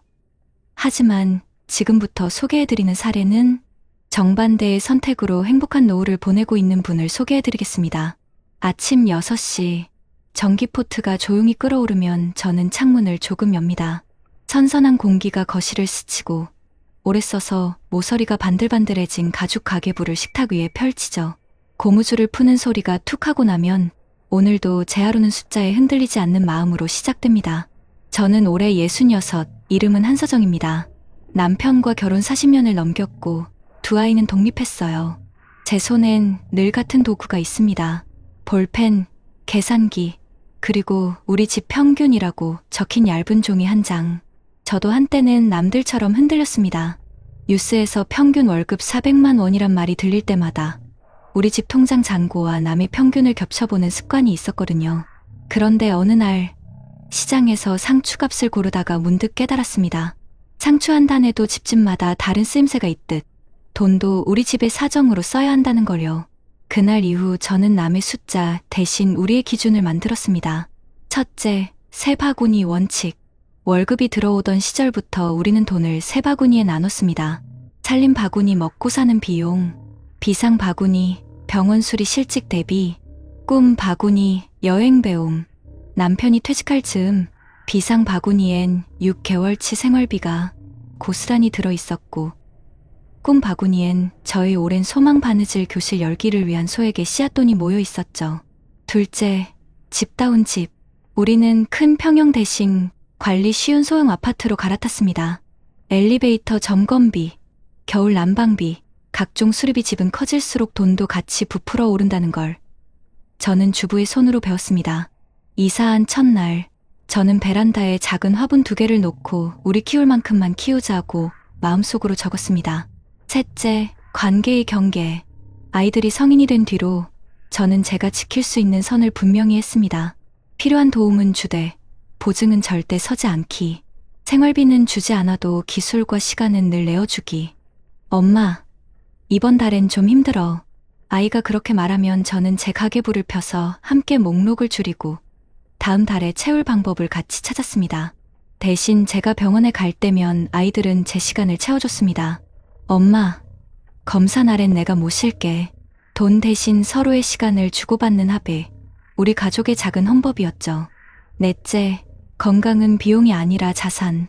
남편이 회사를 다닐 때부터 매주 토요일 오전은 동네 언덕길 걷기로 묶어두었습니다. 비 오면 우산 쓰고 눈 오면 목도리 두르고 아플 때 쓰려던 돈의 절반은 아프지 않기 위해 썼습니다. 운동화는 낡을수록 편안해지고 저는 그 밑창에 저희 부부의 미래가 덧댐되는 걸 느꼈습니다. 다섯째, 배움의 명함. 저는 쉰을 넘기고 자격증 하나를 더 땄습니다. 손바느질 강사 과정. 돈을 벌겠다는 계산보다는 노년의 하루가 의미 있는 시간으로 채워지는 게 먼저였거든요. 복지관에서 봉사로 시작한 작은 수업은 지금도 일주일에 한 번씩 열립니다. 회비는 받지 않습니다. 대신 참가자들과 한 끼 반찬 레시피를 서로 나눕니다. 제 노후의 수입은 숫자만이 아니라 사람 냄새로도 채워진달까요? 이렇게 쓰니 여러분은 그래도 힘든 순간이 있었을 텐데 하실 겁니다. 물론입니다. 작년 봄 남편이 갑자기 허리 디스크로 입원했어요. 그때 저는 가계부의 비상바구니에서 돈을 꺼내며 손이 덜 떨렸습니다. 왜냐하면 쓸 자리를 미리 정해둔 돈은 나갈 때도 품위가 있었거든요. 병실 창가에 앉아서 저는 남편에게 말했습니다. 여보, 이번 달 꿈 바구니는 비워도 돼. 대신 우리가 살아난 뒤 다시 채우면 되잖아. 남편이 웃으며 고개를 끄덕이던 그 표정, 의지와 안도가 섞인 눈빛을 저는 아직도 기억합니다. 가끔은 유혹도 있었죠. 친구가 요즘 수익률 좋다며 고위험 투자를 권했을 때 저는 고무줄을 탁 하고 튕기며 답했습니다. 나는 우리 집 평균을 지킬래. 저 고무줄 소리는 저 자신에게 보내는 작은 경보음이자 안심 신호였습니다. 남들은 계단을 2칸씩 뛰어오르는 것 같아도 저는 1칸씩, 그러나 매일 올라가기로 했습니다. 저녁이 되면 거실 벽에 붙여둔 우리 집 평균표의 하루를 체크합니다. 웃음 3번, 감사 2번, 산책 30분, 지출 기록 1회, 연락 1통. 숫자는 작아도 꾸준함의 모양은 큽니다. 어느 날은 감기 기운에 산책을 못하고 어느 날은 아이와 통화가 길어져 지출 기록이 밀리기도 합니다. 그러면 다음 날 살짝 더 채워 넣습니다. 평균은 남이 정해준 기준선이 아니라 우리가 살아가며 만드는 리듬이라는 걸 저는 이제 압니다. 우리 동네 성당 옆 공원에는 토요일이면 작은 벼룩시장이 섭니다. 그곳에서 저는 바느질 교실 친구들과 손수 만든 앞치마와 파우치를 무료로 나눠줍니다. 이거 김치 담글 때 입으세요. 받아드는 손마다 사연이 달라요. 혼자 사는 할아버지는 내 손이 느려서 김치 국물이 자꾸 흘러 하고 웃으셨고, 맞벌이 부부는 아이 미술가운으로 쓰면 되겠다 며 고마워했죠. 저는 그럴 때마다 생각합니다. 노후의 풍요는 통장 숫자만이 아니라 나눌 수 있는 손의 넉넉함에서 온다는 것을요. 밤, TV에서 또다시 평균 월급이 흘러나올 때 저는 리모컨을 내려놓습니다. 그리고 가죽 가계부의 맨 앞장에 쓰인 다짐을 한 번 더 읽습니다. 우리는 비교 대신 기록으로 산다. 기대 대신 습관으로 채운다. 불안 대신 준비로 나아간다. 손끝에 힘이 들어가고 마음이 가라앉습니다. 제 노후는 거창한 계획이 아니라 작은 반복의 총합이라는 것을 매일 확인하고 있으니까요. 어느 날 딸아이가 전화를 했습니다. 엄마, 전세 올랐어. 조금만 도와줄 수 있어? 저는 잠깐 숨을 고르고 조용히 말했습니다. 엄마가 줄 수 있는 건 지금 이만큼이야. 대신 다음 주말에 같이 집을 더 찾아보자. 이사 비용은 엄마 시간이랑 발품으로 도울게. 딸아이는 한숨 갔던 숨을 내뱉고 웃었습니다. 엄마, 역시 엄마답다. 전화를 끊고 나니 제 안에서 미안함 대신 단단함이 남았습니다. 사랑은 무한정 내어주는 것이 아니라 무너지지 않게 나누는 것이라는 걸 저는 제 노후의 첫 장에서부터 배워왔으니까요. 오늘도 저는 가계부의 고무줄을 다시 묶습니다. 툭 소리가 작게 울리고 저녁 찻잔에서 김이 오릅니다. 창밖 가로등 불빛이 식탁 귀퉁이를 부드럽게 비춥니다. 저는 천천히 생각합니다. 남의 평균이 아니라 우리 집의 평균으로 사는 법. 그 법을 지키다 보니 내일이 두렵지 않습니다. 삶이란 결국 내가 책임질 수 있는 만큼 사랑하고 내가 감당할 수 있는 만큼 꿈꾸는 일이니까요. 여기까지가 제 이야기의 앞부분입니다. 다음에는 우리 집 새 바구니가 진짜 위기를 어떻게 버텼는지, 그리고 제가 바느질 교실에서 만난 사람들과 서로의 밤을 어떻게 덜 외롭게 했는지를 들려드리겠습니다. 작년 여름 남편이 건강검진에서 심장협착 소견을 받았을 때 순간 제 머릿속이 하얘졌습니다. 수술은 아니지만 꾸준한 관리와 약물이 필요합니다. 의사의 차분한 설명에도 불구하고 병원비 계산서를 받아 들었을 때 심장이 쿵 내려앉는 듯했지요. 하지만 그 순간 저는 서랍 깊숙이 넣어두었던 비상 바구니 통장을 떠올렸습니다. 고무줄을 풀 때 나는 익숙한 툭 소리처럼 제 마음도 묘하게 안정되더군요. 돈을 쓸 자리를 미리 정해두니 막상 꺼낼 때는 불안보다 준비해두었다는 자부심이 먼저였습니다. 병실 창가에 앉아 남편 손을 잡으며 말했지요. 여보, 우리가 이 순간을 위해 아껴왔잖아. 두려워하지 말고 같이 가자. 남편은 고개를 끄덕이며 제 손등을 쓰다듬었습니다. 그 촉감이 촘촘히 꿰맨 바느질 자국처럼 단단히 제 삶을 이어주었습니다. 위기는 거기서 끝이 아니었습니다. 가을이 되자 장바구니 물가가 한 달 새 몇만 원이나 더 올랐습니다. 시장에서 사과 한 봉지를 들고 계산하려다 예전 같으면 그냥 사자했을 물건들을 한참 들었다 내려놓기를 반복했습니다. 하지만 집에 돌아와 냉장고 앞에 붙여 둔 우리 집 평균표를 보며 숨을 고르곤 했습니다. 지출 기록 1회. 저는 장보기를 끝낸 날마다 영수증을 붙여놓고 아내이자 엄마의 책임이 아닌 우리 가족의 합의로 이 상황을 기록했습니다. 덕분에 불평보다 대화가 많아졌습니다. 딸은 직접 반찬을 만들며 엄마, 된장국은 제가 할게요. 라고 했고 아들은 배달 알바를 하며 이번 달 교통비는 내가 낼게. 라며 의젓한 모습을 보여주었습니다. 어려움은 여전했지만 가족 모두가 평균을 함께 지킨다는 사실이 제 마음을 든든하게 했습니다. 동네 복지관에서 운영하는 바느질 교실도 저를 지탱해주는 힘이었습니다. 한 번은 수업에 나오는 70대 아주머니가 그러셨어요. 서정 씨, 지난번 앞치마 아직도 잘 쓰고 있어. 근데 이번에는 사위한테 줄 파우치 하나 만들어줄 수 있을까? 그 말에 저는 웃으며 바늘을 꿰었습니다. 우리가 만든 작은 천 조각들이 누군가의 삶 속에서 작은 힘이 되는 순간, 그것은 통장 숫자와는 비교할 수 없는 행복이었습니다. 그리고 저는 그곳에서 비슷한 나이의 동료들과 함께 노후의 외로움은 손끝에서 풀린다는 말을 몸소 느꼈습니다. 겨울이 깊어가던 어느 날, 딸이 전화를 걸어왔습니다. 엄마, 집값이 또 올랐어요. 저희 부부가 더 이상은 감당이 안 돼요. 순간 제 마음은 무거웠습니다. 하지만 저는 차분히 말했지요. 엄마가 당장 큰 돈은 못 줘. 대신 이번 주말에 같이 발품 팔아서 더 나은 전셋집을 찾아보자. 실제로 우리는 토요일 하루 종일 발바닥이 얼얼해질 정도로 부동산을 돌며 집을 봤습니다. 점심으로 먹은 김밥 한 줄이 그렇게 맛있을 수가 없었죠. 그날 저녁 딸이 제 손을 꼭 잡으며 말했습니다. 엄마, 돈보다 시간이 더 큰 힘이었어요. 저는 그 말을 들으며 제 선택이 옳았음을 다시 한번 확인했습니다. 노후의 자산은 돈뿐 아니라 함께 써주는 시간이라는 걸요. 남편이 퇴원한 후 우리는 매일 저녁 30분씩 걷기를 다시 시작했습니다. 처음에는 숨이 차서 자꾸 멈추던 남편이 어느 순간 저보다 앞서 걷기 시작했습니다. 땀방울이 이마를 타고 흘러내리는 모습을 보며 저는 속으로 다짐했습니다. 그래, 이게 우리가 지켜야 할 진짜 평균이지. 하루에 30분 함께 걷는 이 시간, 평균 월급, 평균 연금보다 훨씬 값진 우리 집의 평균이었습니다. 시간은 흘러 제 바느질 교실은 이제 10명이 넘는 사람들이 찾아옵니다. 어떤 이는 남편을 잃고 혼자 사는 슬픔을 견디려 오고, 어떤 이는 손자에게 줄 앞치마를 만들며 미소 짓습니다. 저는 수업을 마칠 때마다 말합니다. 여러분, 우리가 바느질로 꿰매는 건 천 조각이 아니라 우리 삶의 구멍이에요. 사람들은 고개를 끄덕이며 서로의 어깨를 다독입니다. 그렇게 우리는 숫자가 아닌 사람의 온기로 노후를 살아가고 있습니다. 이제 저는 압니다. 노후의 행복은 얼마를 버느냐가 아니라 내가 가진 것을 어떻게 지키고 나누느냐에 달려 있습니다. 차원증을 붙잡고 과거에 매달렸던 날들도 있었지만 저는 고무줄로 묶인 가계부와 바느질 교실, 그리고 가족의 따뜻한 손길 덕분에 비교 대신 감사, 불안 대신 준비로 살아가고 있습니다.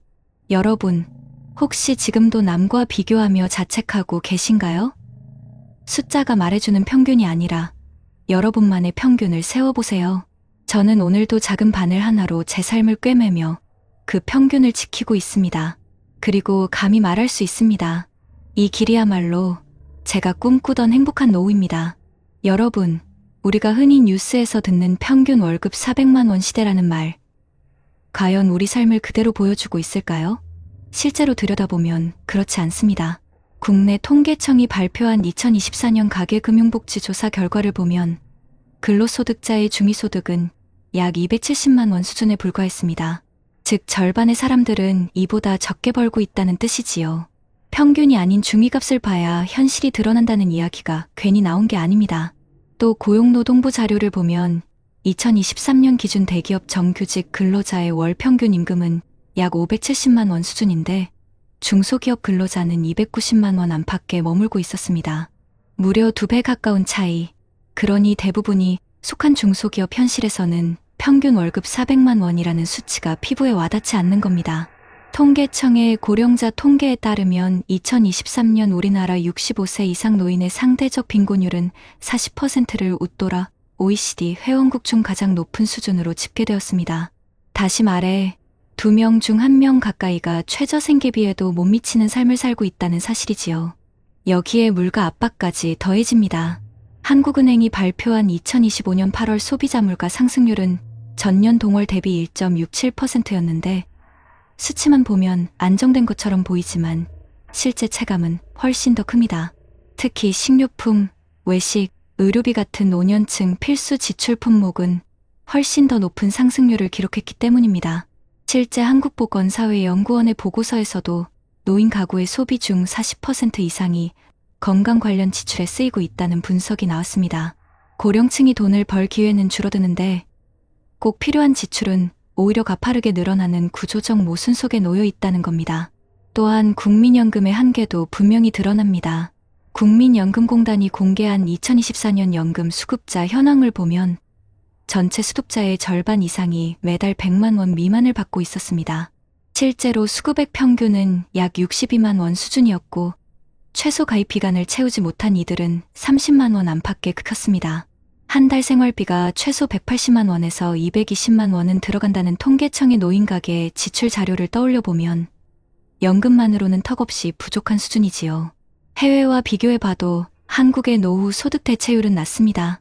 OECD가 발표한 2023년 연금 제도 리뷰 보고서에 따르면 한국의 공적연금 소득 대체율은 평균 31%에 불과한데 이는 OECD 평균치인 62%의 절반 수준밖에 되지 않습니다. 결국 한국에서 연금만 믿고 노후를 준비하기에는 턱없이 부족하다는 사실이 국제 비교로도 확인되는 셈입니다. 이뿐만 아니라 노동시장 현실도 고령층에게 불리합니다. 통계청 고용동향 자료를 보면 2024년 기준 60세 이상 취업자의 절반 이상이 단순 노무직에 종사하고 있습니다. 평균 임금은 200만 원에도 미치지 못하며 근로조건 역시 불안정합니다. 이는 단순히 개인의 문제가 아니라 구조적인 문제라는 것을 보여줍니다. 한국개발연구원 KDI에서 발표한 연구에서도 노년층 재취업은 주로 단기저임금 일자리에 집중되며 이는 가계 소득 안정성에 큰 위협이 된다고 지적한 바 있습니다. 그렇다면 실제로 우리 부모님 세대가 체감하는 삶의 질은 어떨까요? 서울대학교 사회발전연구소가 매년 조사하는 한국인의 삶의 질 지수를 보면 60대 이후 계층의 행복지수는 경제적 여건에 따라 뚜렷하게 갈렸습니다. 노후 준비를 체계적으로 한 집단은 상대적 만족도가 높았지만 그렇지 못한 집단은 우울감, 고립감이 훨씬 높게 나타났습니다. 해외 연구도 이를 뒷받침합니다. 미국 미시건 대학이 주관한 Health and Retirement Study 2022에서는 경제적 준비가 충분한 노인의 경우 그렇지 못한 집단보다 우울증 위험이 30% 이상 낮게 나타났습니다. 돈과 행복이 꼭 정비례하는 건 아니지만 최소한의 안정이 확보되어야 삶의 만족도 역시 유지된다는 사실이 학문적으로 확인된 것이지요. 또 하나 주목할 부분은 세대 간 부양 문제입니다. 한국보건사회연구원의 세대 간 부양 실태와 인식 조사 2023에 따르면 50대와 60대 부모의 절반 이상이 여전히 성인 자녀에게 경제적 지원을 하고 있었습니다. 반면 자녀 세대가 부모 부양에 경제적으로 기여한다는 응답은 30%도 되지 않았습니다. 이는 곧 낀 세대 문제를 보여줍니다. 부모를 모시면서 자녀까지 도와야 하는 50대, 60대가 스스로의 노후를 준비하기 어려운 구조로 내몰리고 있다는 겁니다. 실제로 한국은행의 가계부채 통계에 따르면 50대 가구의 평균 부채는 1억 원을 넘어섰습니다. 이는 자녀 교육비, 주택 마련 지원 등이 주요 원인으로 꼽히고 있습니다. 마지막으로 의료비 부담을 살펴보겠습니다. 국민건강보험공단 자료에 따르면 65세 이상 노인이 전체 진료비에서 차지하는 비율은 2023년 기준 46%였습니다. 전체 인구에서 고령층이 차지하는 비율이 18% 정도라는 점을 고려하면 의료비 비중은 인구 비중의 2배를 훌쩍 넘는 것입니다. 게다가 한국보건사회연구원의 또 다른 연구에서는 앞으로 2035년이 되면 고령 진료비 비중이 60%를 넘을 것이라고 전망하고 있습니다. 결국 노후 준비는 단순히 생활비 문제가 아니라 건강 비용의 급증과 직결된 문제라는 사실을 통계가 분명히 보여주는 셈입니다. 여러분, 이렇게 국내외 통계와 연구들을 종합해보면 한 가지 분명한 결론이 나옵니다. 지금 우리의 노후를 둘러싼 환경은 생각보다 훨씬 가혹합니다. 평균이라는 숫자는 현실을 제대로 보여주지 못하고 중위소득은 여전히 낮은 수준이며 국민연금은 OECD 국가들에 비해 턱없이 부족합니다. 의료비는 계속 늘어나고 고령층은 저임금 불안정 일자리로 내몰리고 있습니다. 그리고 세대 간 부양 부담까지 겹치며 우리의 노후를 더욱 무겁게 하고 있습니다. 이런 현실을 직시하지 않고선 행복한 노후를 꿈꾸기 어렵다는 사실을 통계가 분명하게 말해주고 있는 것입니다. 여러분, 그렇다면 이렇게 무거운 현실 속에서 우리는 어떤 길을 찾아야 할까요? 통계가 보여준 것처럼 단순히 평균 월급 400만 원이라는 숫자만 바라보며 자책할 것이 아니라 우리 삶을 실제로 지탱해 줄 제도와 정책, 그리고 생활 속의 작은 대안을 활용하는 게 중요합니다. 먼저 국내의 현실부터 짚어보겠습니다. 정부는 최근 고령층을 위한 긴급복지 지원제도를 확대 운영하고 있습니다. 갑작스럽게 소득이 끊기거나 의료비 부담이 생겼을 때 소득재산 기준을 충족하면 최대 6개월간 생계비와 의료비, 주거비를 긴급 지원받을 수 있습니다. 실제로 보건복지부 발표에 따르면 매년 수만 명이 이 제도를 통해 생계 절벽에서 다시 일어섰습니다. 또 중장년 재취업 프로그램도 빼놓을 수 없습니다. 고용노동부 산하고용센터에서는 40대부터 60대를 대상으로 한 신중년 적합직무 고용장려금을 지원해 기업이 중장년을 채용할 경우 월 최대 80만 원까지 인건비를 보조합니다. 저임금 단기 일자리만 남아있다고 생각하기 쉽지만 이런 제도를 활용하면 경비시설관리뿐 아니라 행정, 상담, 돌봄 같은 분야에서 안정적인 자리를 찾을 수 있습니다. 더 나아가 각 지자체는 지역 상황에 맞게 고령층 정책을 내놓고 있는데 예를 들어 서울시는 어르신 돌봄 SOS 서비스를 운영해 갑자기 아프거나 돌봄이 필요한 노인 가정에 간호사 생활지원사를 신속히 파견하고 있고 부산시는 오시센터를 중심으로 중장년층의 재교육과 창업 컨설팅을 지원하며 광주광역시는 노인 일자리 통합지원센터를 운영하여 공공형 사회 서비스형 일자리를 매년 수천 개씩 제공하고 있습니다. 또한 국민연금만으로 부족한 현실을 보완하기 위해 정부는 기초연금 제도를 확대 적용하여 65세 이상 소득 하위 70% 어르신들에게 최대 월 40만 원을 지급하고 있습니다. 해외 사례도 눈여겨볼 필요가 있습니다. 일본은 한국보다 먼저 고령사회에 진입했는데 이들은 지역 포괄케어 시스템을 운영하여 의료 돌봄 주거생활 지원 서비스를 동네 단위로 묶어 제공합니다. 덕분에 노인이 병원 요양원 집 사이를 전전하지 않고 한 지역 내에서 연속적인 지원을 받을 수 있죠. 또 독일은 장기요양보험 제도를 통해 노인이 일정 기간 이상 돌봄이 필요하다고 판정되면 현금 급여 또는 서비스 급여 중 선택할 수 있도록 하고 가족 돌봄을 택할 경우에도 금전적 보상을 지급합니다. 이런 해외의 방식은 우리나라에도 시사하는 바가 큽니다.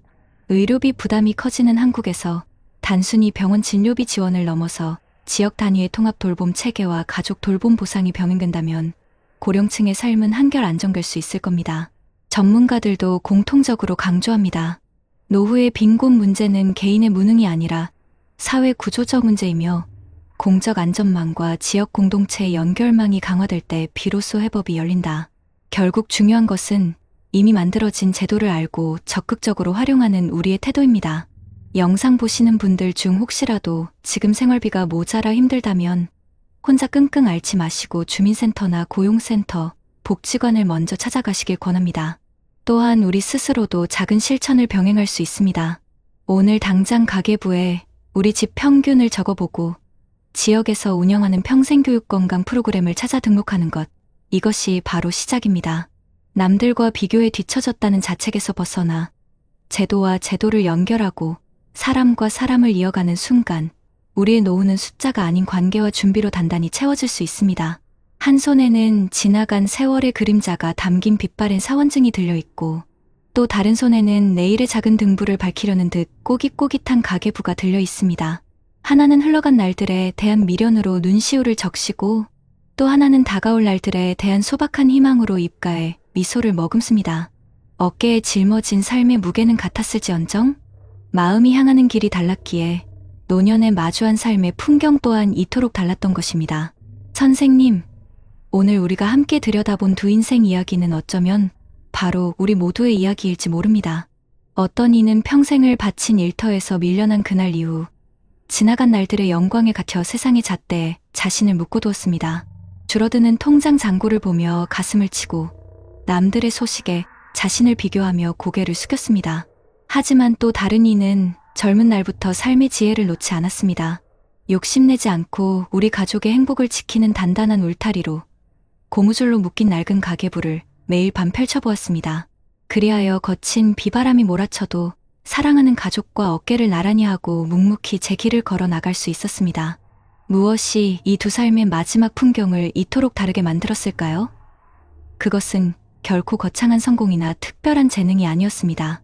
그저 우리 삶의 갈림길에서 마주하는 아주 작은 선택의 차이였습니다. 지나간 영광에 매달릴 것인가, 아니면 내일의 계획을 세울 것인가, 남들이 말하는 평균을 부러워할 것인가, 아니면 우리 집만의 행복을 지켜낼 것인가. 그 작은 마음의 방향이 우리 인생의 마지막 빛깔을 결정했던 것입니다.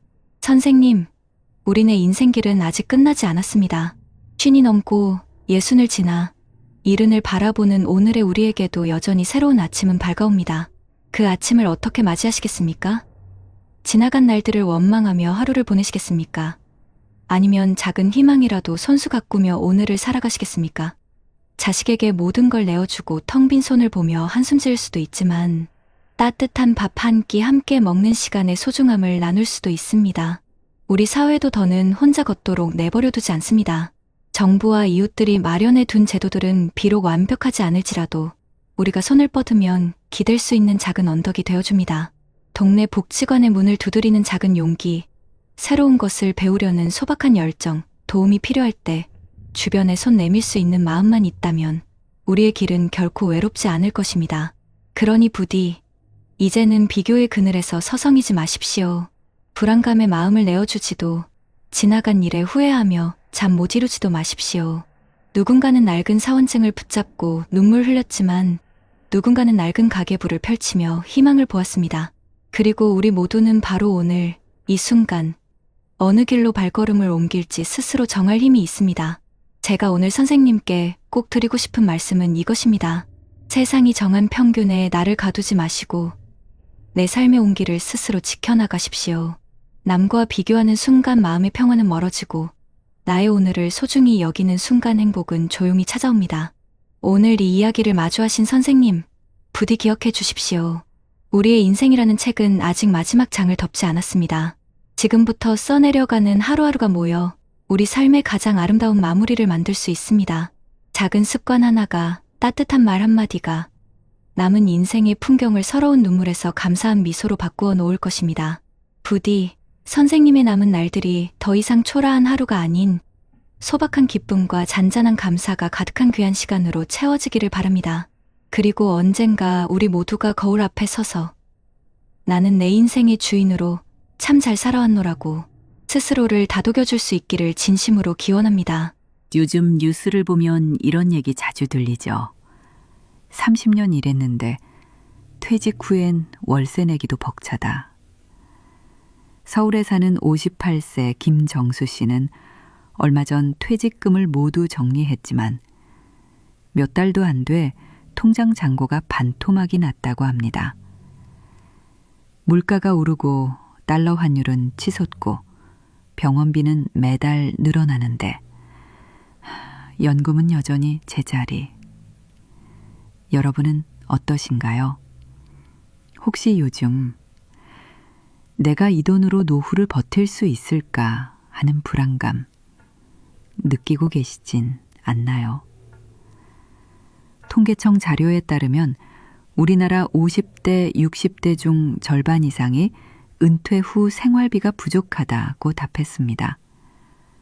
그런데 더 놀라운 건 이미 퇴직한 분들조차 매달 부족한 돈을 메우기 위해 예금을 깨거나 빚을 내고 있다는 사실입니다. 열심히 일했는데 이제 와서 불안에 떠는 현실. 참 억울하지 않나요? 하지만 방법이 있습니다. 지금이라도 자산의 흐름을 원화가 아닌 달러로 바꾸면 평생 월급처럼 들어오는 현금 흐름을 만들 수 있다고 말하는 전문가들이 있습니다. 이미 수많은 은퇴자들이 서울 도봉구의 오래된 아파트 단지. 햇살이 약하게 들어오는 3층 현관 앞에는 낡은 운동화 한 켤레가 조용히 놓여 있었다. 먼지 묻은 고무 밑창, 닳아버린 끈 끝자락. 한때 매일같이 출근길 지하철을 향해 뛰던 박진태 씨의 발자국이 고스란히 남아 있었다. 그는 올해 초 중소기업 영업부 부장으로 정년퇴직을 했다. 평생을 거래처를 돌며 비 오는 날에도 샘플 가방을 들고 다니던 성실한 회사원이었다. 동료들은 그를 묵직한 사람이라 불렀고 거래처 사장들도 박 부장 오면 믿음이 간다고 했다. 그가 받은 퇴직금은 1억 2천만 원. 적지 않은 돈이었지만 그에게 그것은 평생을 바친 대가라기보단 이제부터는 내가 알아서 살아라는 세상의 인사처럼 느껴졌다. 퇴직 첫날 아침, 박진태 씨는 오랜만에 늦잠을 자고 낡은 운동화를 신고 근처 공원을 걸었다. 이제는 나도 좀 쉬어야지. 햇살을 받으며 그렇게 중얼거렸지만 그의 머릿속은 잠시도 편하지 않았다. 물가는 매달 오르고 연금은 겨우 80만 원 남짓. 아내 이정화 씨와 단둘이 살아도 매달 들어가는 고정비만 200만 원이었다. 이대로 있으면 5년도 못 버티겠네. 퇴직금 통장을 들여다보며 그가 중얼거렸다. 그날 저녁 아내가 말했다. 여보, 요즘 뉴스에 나오던데 다들 부동산 투자한다잖아요. 퇴직금으로 오피스텔 하나 사서 월세 받으면 되지 않아? 그 말은 그에게 이상할 만큼 희망적으로 들렸다. 직장 동료 중 한 명도 수익형 오피스텔로 노후 준비한다며? 최근 분양받은 이야기를 했었다. 그래, 그래야지. 돈이 일하게 만들어야지. 그는 그날 밤 30년 동안 모은 퇴직금을 세어보며 처음으로 투자라는 단어를 진지하게 떠올렸다. 그 후로 박진태 씨는 부동산 설명회를 찾아다녔다. 양복 차림의 젊은 강사들이 열정적으로 말했다. 이 건물은 역세권이고 월 100만 원 이상 안정적인 임대 수익이 가능합니다. 요즘 달러, 주식은 위험합니다. 하지만 부동산은 실물 자산이에요. 사라지지 않습니다. 그 말이 귀에 박혔다. 그는 위험하지 않다는 문장에 마음을 빼앗겼다. 결국 도심 외곽의 신축 오피스텔 분양 계약서에 퇴직금 대부분인 1억 원을 써넣었다. 분양업체 직원은 지금 안 하면 후회하실 거예요. 이미 자녀 세대 거의 없어요 라며 서류를 재촉했다. 며칠 뒤 박진태 씨의 집 거실 테이블 위에는 분양 계약서와 낡은 운동화 한 켤레가 나란히 놓여 있었다. 그는 그 신발을 바라보며 스스로에게 말했다. 그래, 이제 내 돈이 나를 위해 뛰는 거야. 처음 몇 달은 모든 게 순조로웠다. 분양사에서 보낸 안내문에는 입주율 90% 달성, 임대 수익 안정화 완료 라는 문장이 커다랗게 적혀 있었다. 그는 매달 90만 원의 월세가 들어올 거라 믿었다. 하지만 현실은 달랐다. 첫 월세가 들어오지 않았다. 분양사에 전화하자 현재 입주 지연이 있습니다라는 대답이 돌아왔다. 2달, 3달이 지나도 사정은 같았다. 건물 입주는 지연되고 대출이자는 계속 빠져나갔다. 처음 1억 중 일부를 대출로 충당했던 그에게 매달 40만 원의 이자는 큰 짐이었다. 여보, 이거 괜찮은 거 맞아요? 아내의 목소리는 점점 불안해졌다. 그는 애써 웃으며 말했다. 괜찮아. 부동산은 결국 오르잖아. 기다리면 돼. 하지만 석 달 뒤 분양회사가 잠적했다. 전화는 불통, 사무실은 텅 비어 있었다. 뉴스에서는 신축 오피스텔 분양 사기 사건이 연일 보도됐다. 그 건물 이름이 자막에 떴을 때 박진태 씨는 손에 들고 있던 리모컨을 떨어뜨렸다. 그는 경찰서에 갔다. 그곳엔 자신처럼 퇴직금을 잃은 중년 남성들이 줄을 서 있었다. 서류를 접수하던 젊은 경찰관이 무표정하게 말했다. 피해자분들 많습니다. 결과 나오려면 오래 걸려요. 그의 손엔 오피스텔 분양 계약서만 남았다. 도장 찍을 때 썼던 펜 자국이 손끝에 선명했다. 그날 밤 그는 거실 불을 끄고 낡은 운동화를 벗어 현관 구석에 밀어 넣었다. 이제 어디로 가야 하지? 아내는 결국 울음을 터뜨렸다. 당신 왜 그렇게 쉽게 믿었어요? 그 돈이면 우리 노후가 조금은 편했을 텐데. 그는 아무 말도 하지 못했다. 아들 민호는 결혼을 미루었고 딸 혜진은 부모의 다툼을 피해 집을 나갔다. 식탁 위엔 식지 않은 밥그릇이, 그 아래엔 다시 묵은 먼지를 뒤집어 쓴 운동화 한 켤레가 있었다. 박진태 씨는 거울 앞에 섰다. 30년 동안 부장으로 불리던 사람이 이제는 스스로를 투자 실패자라고 불러야 했다. 내가 뭐가 부족했을까? 그는 중얼거렸다. 아니, 사실 알고 있었다. 그가 몰랐던 건 돈이 아니라 세상의 변화였다. 세상은 이미 부동산이 아니라 달러와 금융의 시대가 되어 있었던 것이다. 그는 그제야 깨달았다. 나는 아직 옛날 세상에 살고 있었구나. 그날 밤, 그는 스마트폰을 켜고 다시 달러 ETF, 연금 투자, 복리 자산 같은 단어를 검색했다. 유튜브 화면에 떠오른 영상 제목이 그의 눈을 멈추게 했다. 1억으로 평생 월급 받는 법, 달러 자산으로 노후 걱정 끝. 그의 손끝이 화면 위에서 잠시 떨렸다. 그리고 영상 재생 버튼을 누르는 순간 그의 낡은 운동화가 현관 앞에서 천천히 빛을 받았다. 마치 다시 한번 걸을 길이 생긴 것처럼 그날 이후 박진태 씨의 하루는 달라졌다. 새벽 5시 알람보다 먼저 눈을 뜨고 책상 앞에 앉았다. 유튜브, 경제 기사, 투자 강연. 그는 평생 한 번도 관심 없던 금융이라는 세계를 다시 배우기 시작했다. 메모지에는 낯선 단어들이 빼곡했다. 복리, 환율, S&P 500, 달러 ETF. 손글씨는 삐뚤었지만 그의 눈빛만큼은 다시 살아있었다. 처음엔 아내가 고개를 저었다. 여보, 또 그런 거 빠지는 거 아니죠? 그는 조용히 미소를 지으며 말했다. 이번엔 다르다. 이번엔 공부부터 하려고. 그 말엔 지난 실패를 견뎌낸 사람만이 가질 수 있는 묵직한 결심이 담겨 있었다. 그는 투자 유튜브에서 한 전문가의 말을 듣고 노트를 덮지 못했다. 부동산은 오를 수도 떨어질 수도 있습니다. 하지만 달러는 세계가 무너져도 통용되는 가치입니다. 그 말이 그의 마음속 깊은 곳에서 울렸다. 이제는 안정적으로, 조용히, 꾸준히 가자. 그는 남은 3천만 원을 시작으로 매달 100만 원씩 달러 ETF에 투자하기로 했다. 은행 직원은 그를 잠시 쳐다보더니 말했다. 요즘 60대 분들이 이런 투자 많이 하세요. 환율이 오르면 더 이익이죠. 그 말에 그는 오랜만에 자신감 있게 고개를 끄덕였다. 그래. 이번엔 내가 세상에 뒤처지지 않을 거야.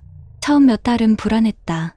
주가가 오르락내리락 할 때마다 그의 심장은 출근길 엘리베이터처럼 오르내렸다. 하지만 그는 더 이상 조급하지 않았다. 10년, 20년 후를 보는 거야. 그는 매달 꾸준히 달러를 사모았다. 그리고 놀라운 변화가 생겼다. 예전에는 뉴스에서 환율 상승, 미국 증시 급등이라는 말이 들려오면 그저 딴 세상 이야기로만 들렸지만 이제는 그 뉴스 한 줄이 자신의 인생과 직접 연결되어 있었다. 세계 경제의 흐름이 그의 노후를 움직이는 엔진이 된 것이다. 6개월쯤 지났을 무렵 그의 계좌에 달러 분배금 270달러가 들어왔다. 한화로 약 36만 원. 그는 아무 말 없이 화면을 오래 바라보다 작게 웃었다. 이게 내 첫 번째 월급이네. 그의 손끝이 미세하게 떨렸다. 그동안 무너진 자존심이 조금씩 회복되는 순간이었다. 그날 저녁 아내가 말했다. 여보, 얼굴이 달라졌어요. 요즘은 웃네요. 그는 잠시 침묵하다가 말했다. 이제야 알겠어. 진짜 노후란 건 돈이 많고 저금의 문제가 아니라 내 돈이 스스로 일하는 걸 보는 마음의 여유였던 것 같아. 시간이 흘러 그의 낡은 운동화는 여전히 현관 앞에 있었다. 하지만 이제는 먼지가 아니라 빛이 덮고 있었다. 아침마다 그는 그 신발을 신고 동네 카페로 향했다. 작은 노트북으로 달러 ETF의 차트를 확인하고 같은 나이대 투자자들과 소통하는 게 일상이 됐다. 박 선생님, 요즘은 환율이 좀 내려갔네요. 카페 사장님의 말에 그는 미소를 지었다. 괜찮아요. 인생도 그래프도 오르내리는 거니까. 그의 삶은 조금씩 안정을 되찾았다. 매달 들어오는 분배금은 많지 않았지만 그 돈으로 전기세를 내고 아내와 손잡고 장을 볼 수 있었다. 아들은 다시 부모님을 찾아와 말했다. 아빠, 요즘 진짜 대단해요. 퇴직하고도 새로 시작하는 사람 드물어요. 그 말에 그는 조용히 웃으며 대답했다. 늦게 배운 게 아니야. 이제야 제대로 배운 거지. 하루는 아내가 그에게 물었다. 여보, 이제 돈 걱정은 좀 덜했어요? 그는 창가에 걸린 햇살을 바라보며 말했다. 이제는 돈이 아니라 시간을 모으고 있어. 내가 일하지 않아도 달러가 일하니까. 그 말에 아내는 눈시울이 붉어졌다. 그가 얼마나 많은 밤을 후회와 불안 속에서 보냈는지 누구보다 잘 알고 있었기 때문이다. 이제 그의 낡은 운동화는 주말마다 다른 곳을 향한다. 은행 대신 도서관, 부동산 설명회 대신 투자 스터디. 그는 후배 은퇴자들에게 자주 말했다. 퇴직금은 집이 아니라 평생 월급을 만드는 데 써야 해요. 세상은 바뀌었어요. 이젠 땀 흘리는 대신 돈이 일하게 만들어야죠. 그 말에 후배들은 고개를 끄덕였다. 박진태 씨의 삶이 그 증거였다. 어느 봄날 그는 아내와 함께 낡은 운동화를 버리기로 했다. 그 신발은 평생 가족을 위해 뛰던 지난 세월의 상징이었다. 그는 조용히 신발을 손에 들고 말했다. 이제 이 운동화 대신 내 돈이 뛰고 있으니까. 아내는 웃었다. 그리고 두 사람은 함께 동네 공원을 걸었다. 햇살이 따뜻했고 바람이 부드러웠다. 그날 저녁 그는 자신의 투자 계좌를 열었다. 잔고는 4천만 원대에서 5천만 원으로 늘어나 있었다. 아내가 옆에서 물었다. 그게 다 이자예요? 그는 고개를 저으며 말했다. 아니, 세상이 바뀌고 있다는 증거야. 그는 창문을 열고 저 멀리 하늘을 바라보았다. 그의 얼굴엔 더 이상 두려움이 없었다. 이제는 하루하루가 노후가 아닌 새로운 시작이었다. 그리고 영상 자막처럼 마음속에 떠올랐다. 달러는 단지 돈이 아닙니다. 세상 어디서나 통하는 신뢰의 언어이자 당신의 시간을 지켜주는 방패입니다. 그는 미소 지으며 다시 한번 속삭였다. 이번엔 내 인생이 이길 차례다. 그의 현관 앞에는 여전히 한 켤레의 운동화가 있다. 하지만 이제 그 신발은 끝이 아니라 새로운 출발의 상징이었다. 낡은 운동화가 멈춘 자리에 달러가 뛰는 인생이 시작된 것이다. 이 이야기를 듣는 여러분, 혹시 지금도 퇴직금을 어디에 두어야 할지 고민하고 계신가요? 부동산의 벽이 높아지고 이자율이 요동치는 시대에 우리가 진짜 지켜야 할 건 돈이 아니라 흐름입니다. 여러분의 돈이 여러분보다 먼저 지치지 않도록 이제는 여러분의 달러가 일하게 만들어야 할 때입니다. 여러분 어떠시나요? 위의 사례는 정말 비참하고 서글픈 인생 아닌가요? 하지만 지금부터 소개해드리는 사례는 정반대의 선택으로 행복한 노후를 보내고 있는 한 남자의 이야기입니다. 경기도 용인 수지구의 한 작은 아파트. 아침 햇살이 거실 커튼 사이로 스며들고 은은한 커피 향이 집안에 퍼진다. 식탁에는 조용히 신문을 넘기며 웃고 있는 정혜수 64씨의 모습이 있다. 그의 하루는 여유로웠다. 퇴직한 지 5년이 지났지만 그의 표정에는 걱정 대신 평온함이 묻어 있었다. 그는 대기업 생산관리 부서에서 35년을 근무한 후 정년을 맞아 퇴직금을 1억 5천만 원 받았다. 혜수 씨, 이제 편하게 쉬세요. 이제부터는 당신 인생이에요. 퇴직식 날 팀장이 건넨 꽃다발과 말 한마디가 그에게는 새로운 시작의 신호처럼 들렸다. 하지만 그는 쉬지 않았다. 그는 이미 오래전부터 알고 있었다. 퇴직 후 진짜 싸움은 그 다음부터다. 퇴직 후 일주일간은 일부러 아무 일도 하지 않았다. 낡은 운동화를 신고 공원 벤치에 앉아 지나가는 사람들을 보며 생각했다. 다들 퇴직하면 부동산으로 몰리던데 나도 그래야 하나? 그때 그의 머릿속에 오래전 읽었던 책 한 구절이 떠올랐다. 노후는 자산이 아니라 현금 흐름으로 준비해야 한다. 그는 그 말을 믿었다. 그래서 퇴직금의 절반 이상을 부동산이 아닌 달러, 자산에 투자하기로 했다. 부동산은 오를 수도 떨어질 수도 있지. 하지만 달러는 세계 어디서든 통하잖아. 그는 스스로에게 그렇게 말했다. 아내 최정미 씨는 처음엔 걱정이 많았다.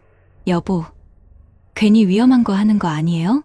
주식이나 외화 이런 건 젊은 사람들 하는 거잖아요. 그는 조용히 웃으며 말했다. 이건 투자가 아니야. 우리의 생활비를 만들어주는 시스템을 만드는 거야. 그는 퇴직 직전부터 금융 공부를 시작했다. 출근길마다 경제 유튜브를 듣고 점심시간엔 달러 ETF와 연금 상품을 비교했다. 그는 매일 엑셀로 예상 수익률을 계산하며 마치 젊은 시절 회사 프로젝트를 준비하듯 꼼꼼하게 기록했다. 퇴직금의 1억 원은 세 곳으로 나누어졌다. 5천만 원은 달러 ETF 미국, S&P 500 연동형, 3천만 원은 연금저축펀드, 2천만 원은 달러 현금 예금, 그는 남은 5천만 원 중 일부로 노후를 위한 보험을 유지하고 생활비는 국민연금과 소액의 월세 수입으로 충당했다. 하지만 모든 선택이 순탄했던 건 아니다. 퇴직 1년 차 주변 친구들이 부동산으로 큰 돈을 벌었다는 소식을 들을 때마다 그의 마음은 흔들렸다. 야, 혜수야. 너 그 돈 그대로 두면 손해야. 요즘 다 상가 투자하잖아. 우리 아파트 단지 앞에도 새 상가 들어서는데 분양가 금방 오른대. 그는 그 말을 들을 때마다 잠시 흔들렸지만 곧 자신이 적어둔 노트를 다시 펼쳤다. 유행은 바뀌지만 원칙은 변하지 않는다. 그 문장을 보며 그는 스스로를 다잡았다. 그는 누구보다 검소했다. 새 차를 사고 싶다는 아내의 말에도 지금은 차가 아니라 달러가 움직여야 해. 그렇게 말하며 중고차를 계속 몰았다. 2023년 달러 환율이 오르기 시작했다. 뉴스에서는 연일 환율 1,400원 돌파라는 자막이 쏟아졌다. 그의 달러 자산이 오르기 시작한 것이다. 처음 5천만 원으로 시작한 투자금은 1년 만에 5,800만 원이 되었고 분배금까지 포함하면 연 7% 이상의 수익을 냈다. 아내는 여전히 믿기지 않는다는 표정으로 말했다. 이거 진짜로 돈이 이렇게 생기는 거예요? 그는 웃으며 말했다. 응. 이게 바로 복리의 힘이야. 우리 둘 다 일하지 않아도 이 돈이 일하고 있잖아. 그때부터 아내의 표정에도 안도감이 스며들었다. 두 사람은 매달 들어오는 분배금 중 일부로 작은 기부를 시작했다. 지역 복지관에 정기 후원을 하고 가끔은 손주 장난감을 사기도 했다. 그의 노후는 점점 여유로워졌다. 하지만 진짜 갈등은 2024년 봄에 찾아왔다. 주변 친구들이 다시 부동산 투자 붐에 올라타기 시작했을 때였다. 야, 요즘 상가 매물 다시 오른다더라. 달러 투자도 결국 환율 떨어지면 손해야. 퇴직 동료들의 말은 그에게 다시 불안감을 줬다. 그날 밤, 그는 달러 ETF 차트를 바라보며 한참을 고민했다. 혹시 내가 틀린 걸까? 그는 자신에게 물었다. 하지만 곧 스마트폰을 들고 다시 계산기를 켰다. 20년 복리 기준 수익률 8%. 그는 작은 목소리로 중얼거렸다. 이건 도박이 아니라 시간과의 동행이야. 그날 이후 그는 다시 흔들리지 않았다. 시간은 흘러 2025년 현재 그의 달러 자산은 원화 기준 7,200만 원이 되었다. 그리고 매달 들어오는 분배금은 한화 약 55만 원. 거기에 국민연금 90만 원, 아내의 개인연금 40만 원을 더하니 부부가 매달 185만 원의 고정 현금 흐름을 얻고 있었다. 그는 말했다. 돈이 많아서가 아니라 돈이 끊기지 않아서 마음이 편한 거예요. 그는 요즘 새벽마다 조용히 일어나 달러 시세를 확인한다. 커피 한 잔을 들고 앉아 노트북 화면 속 초록색 그래프를 바라볼 때면 30년 회사 생활보다 더 큰 성취감을 느낀다. 그의 낡은 지갑 속에는 여전히 100달러 한 장이 접혀 있다. 이건 내 인생이 달라진 첫날의 증표야. 그는 그렇게 말했다. 그의 삶에는 불안 대신 복리의 시간이 흐르고 있었다. 2025년 여름, 용인의 한 카페 테라스. 정혜수 씨는 매일 오전이면 이곳에 들렀다. 카페 사장과 인사를 나누고 아이스 아메리카노를 시켜서 창가 자리에 앉는 게 그의 일상이었다. 테이블 위에는 노트북, 그리고 작은 수첩 한 권. 표지에는 복리 일기라는 글씨가 정성스럽게 적혀 있었다. 그는 오늘도 어김없이 투자 내역을 기록했다. 달러 환율 1,420원, ETF 수익률 8.3%, 이번 달 분배금 420달러. 그의 목소리엔 여유가 묻어 있었다. 주변 테이블에서 떠드는 젊은 직장인들의 대화가 들려왔다. 요즘 부동산 다시 오른대. 코인으로 단타 치면 한 달에 몇백은 번다더라. 그는 잠시 그쪽을 바라보다가 피식 웃었다. 나도 저 나이 때 그랬지. 빨리 벌려고만 했던 시절이었어. 하지만 그의 인생이 언제나 이렇게 평탄했던 것은 아니었다. 불과 3년 전까지만 해도 그는 자신감이 없었다. 퇴직 후엔 하루하루가 불안했고 나 같은 사람도 다시 일어날 수 있을까? 라는 의심이 따라다녔다. 그러나 그가 달러 자산에 투자하며 얻은 건 단순한 돈이 아니었다. 그건 시간에 대한 믿음이었다. 그는 말했다. 달러는 오르내리지만 내 마음은 이제 흔들리지 않아요. 10년, 20년을 두고 보면 결국 꾸준한 게 이기거든요. 2025년 가을, 그의 친구 박진태 씨가 전화를 걸어왔다. 혜수야, 나 지금 너무 힘들다. 오피스텔 값이 반토막이야. 대출 이자도 못 내고 월세도 안 들어오고. 정혜수 씨는 한동안 아무 말도 하지 못했다. 그의 목소리는 예전 그 자신과 닮아 있었다. 진태야, 너 아직 늦지 않았어. 지금이라도 다시 공부해. 이제는 건물이 아니라 흐름이 돈을 만들어주는 시대야. 그 말에 전화기 너머에서 긴 침묵이 흘렀다. 그리고 작게 한마디가 들려왔다. 너는 참 다르다. 나도 그렇게 할걸? 전화를 끊은 뒤 정혜수 씨는 잠시 하늘을 바라봤다. 그는 그제야 깨달았다. 자신이 노후를 준비한 이유가 단지 돈 때문이 아니었다. 누군가에게 두 번째 기회를 말해줄 수 있을 만큼 삶의 여유를 되찾고 싶었던 것이다. 시간이 흘러 그의 생활은 완전히 달라졌다. 매달 들어오는 달러 분배금 400달러, 국민연금 90만 원, 아내의 연금 40만 원. 이 모든 금액이 합쳐져 매달 약 190만 원의 평생 월급이 되어 있었다. 그 돈으로 부부는 매주 한 번은 근처 도서관에서 책을 읽고 한 달에 한 번은 국내 여행을 다녔다. 며칠 전에는 남해 바다를 다녀왔다. 예전 같으면 상상도 못했지. 퇴직 후 바다를 보며 웃을 날이 올 줄은. 그는 그 말을 하며 사진 속 자신을 보았다. 햇살에 그을린 얼굴에는 오랜 세월의 굴곡 대신 평화로운 미소가 있었다. 그는 달러 자산이 돈이 아니라 시간을 벌어준다고 믿었다. 나는 이걸로 부자가 되려고 한 게 아니야. 그저 걱정 없는 하루를 살고 싶었을 뿐이야. 그의 하루는 단조롭지만 규칙적이었다. 아침엔 투자 포트폴리오를 점검하고, 점심엔 아내와 함께 시장을 보고, 저녁엔 손주와 영상통화를 했다. 그는 안정된 리듬을 가장 큰 자산이라 말했다. 하루는 손주가 물었다. 할아버지는 이제 일 안 해요? 그는 웃으며 손주 머리를 쓰다듬었다. 할아버지는 지금도 일하고 있단다. 다만 이젠 돈이 대신 일하는 거야. 손주는 고개를 갸웃하며 물었다.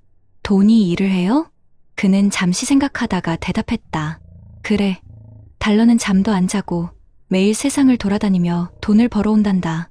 손주는 신기하다는 듯 웃었고 그는 그 웃음 속에서 미래 세대의 희망을 보았다. 2026년이 되면 그는 65세가 된다. 그는 이제 국민연금과 투자 수익만으로도 충분히 생활할 수 있다. 하지만 그는 여전히 매달 달러를 모은다. 이건 내 연금이 아니라 내 리듬이야. 꾸준히 해야 내 마음이 흔들리지 않거든. 그는 이제 돈보다 습관을 자산으로 만들었다. 그의 인생은 복리처럼 조금씩 성장했고 그의 마음은 환율처럼 단기적으로 흔들리지 않았다. 2025년 겨울 그는 다시 낡은 운동화를 꺼냈다. 오래전 회사 출근길마다 신던 그 신발, 먼지가 쌓여있던 운동화를 깨끗이 닦아 현관에 두었다. 이젠 이 신발로 출근하지 않아도 돼. 대신 내 돈이 매일 출근하니까. 그는 그렇게 말하며 잔잔히 웃었다. 그의 하루는 조용했지만 그 조용함 속에는 평생의 노력이 만들어낸 자유의 소리가 있었다. 봄이 오면 그는 아내와 함께 제주도로 떠날 예정이다. 여행 경비는 모두 분배금으로 충당된다. 비행기를 타는 날, 그는 다시 한번 아내에게 말했다. 당신 덕분에 여기까지 왔어요. 그때 내가 부동산 따라가지 않고 버틸 수 있었던 건 당신이 믿어줬기 때문이야. 아내는 미소 지으며 그의 손을 꼭 잡았다. 이제 진짜로 걱정 없는 노후네요. 정혜수 씨는 요즘 후배들에게 자주 이렇게 말한다. 은퇴 후에 제일 무서운 건 돈이 없는 것이 아니라 돈이 멈추는 것이에요. 여러분, 퇴직금은 묵혀두면 썩습니다. 흐름을 만들어야 합니다. 그의 목소리는 단호했지만 따뜻했다. 그의 이야기를 들은 사람들은 고개를 끄덕였다. 그는 이제 누군가에게 조언을 주는 사람이 되었고 그 조언은 경험에서 나온 믿음이었다. 그의 삶은 거창하지 않았다. 하지만 확실했다. 퇴직금으로 부동산을 사지 않았고 달러 자산으로 흐름을 만들었다는 단 하나의 선택이 그의 인생을 바꾸어 놓았다. 그는 말한다. 사람들은 부자 되는 법을 찾지만 나는 가난해지지 않는 법을 먼저 배웠어요. 그게 바로 달러 자산의 힘이죠.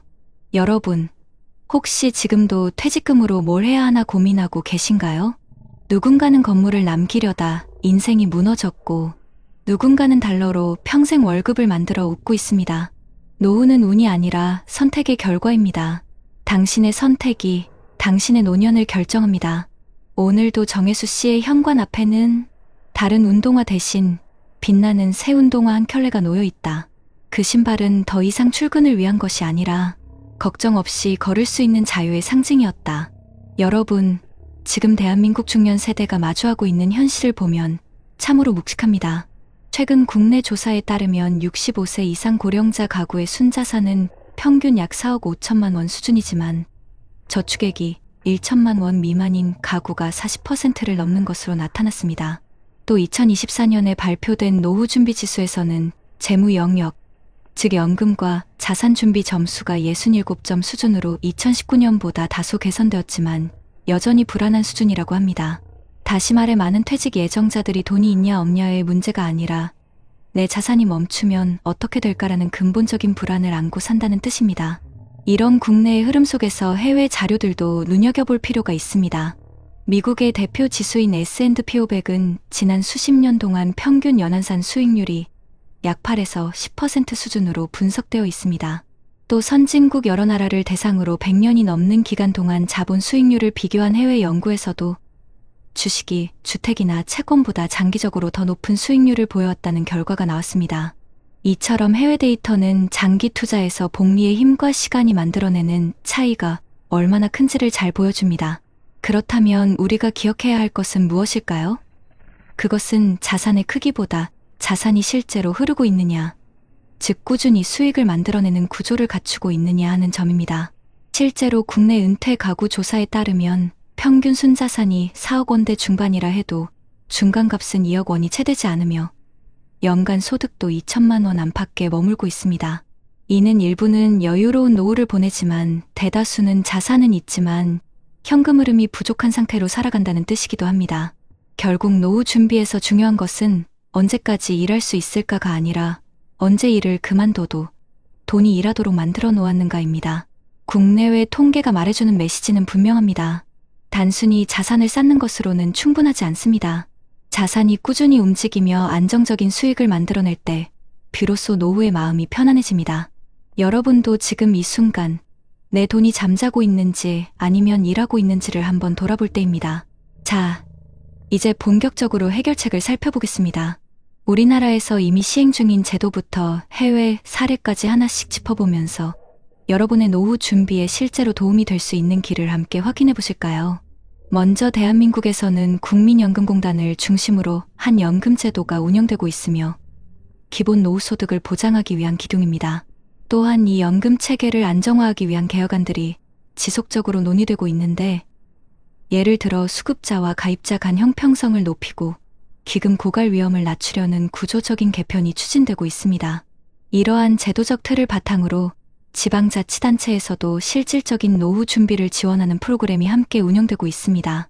예를 들어 여러 시군에서는 퇴직 전후의 중장년층을 대상으로 은퇴 후 해외자산 기초교육, 복리투자 장기플랜 워크숍, 실버세대 금융세무 컨설팅 같은 맞춤형 강좌를 진행하고 있습니다. 이러한 프로그램을 통해 지금부터라도 준비하면 늦지 않다는 메시지를 전달하며 행동을 유도하고 있는데요. 실제로 이러한 지역 지원을 받은 사람들이 자산 배분을 달러나 해외 지수 투자로 전환하거나 복리 구조형 포트폴리오를 세우는 사례가 점점 늘어나고 있습니다. 해외에서는 호주의 슈퍼애뉴에이션, 즉 연금 제도가 대표적인 성공 사례로 꼽힙니다. 호주에서는 고용주가 근로자 급여의 일정 비율을 의무적으로 연금 계좌에 납입하도록 제도화했고 이를 통해 퇴직 이후의 자산 형성이 장기간에 걸쳐 자연스럽게 이뤄지도록 만들었습니다. 이처럼 제도적인 강제성과 장기적 투자 구조를 결합한 시스템은 우리 사회에도 큰 시사점을 줍니다. 장기 복리 구조를 기반으로 한 연금형 자산 축적은 결국 시간이 돈을 벌어주는 구조를 만드는 일이며 이는 지금 세대의 가장 현실적인 노후 대안으로 떠오르고 있습니다. 따라서 우리가 주목해야 할 실천 과제는 분명합니다. 첫째, 지금부터라도 달러, 기반 자산이나 글로벌 지수형 투자를 장기 계획에 포함시키는 것입니다.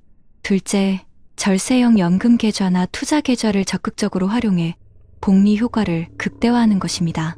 셋째, 정부와 지자체가 제공하는 교육과 상담 프로그램을 활용해 자신의 노후 준비 상태와 자산 흐름을 스스로 점검하고 보완하는 것입니다.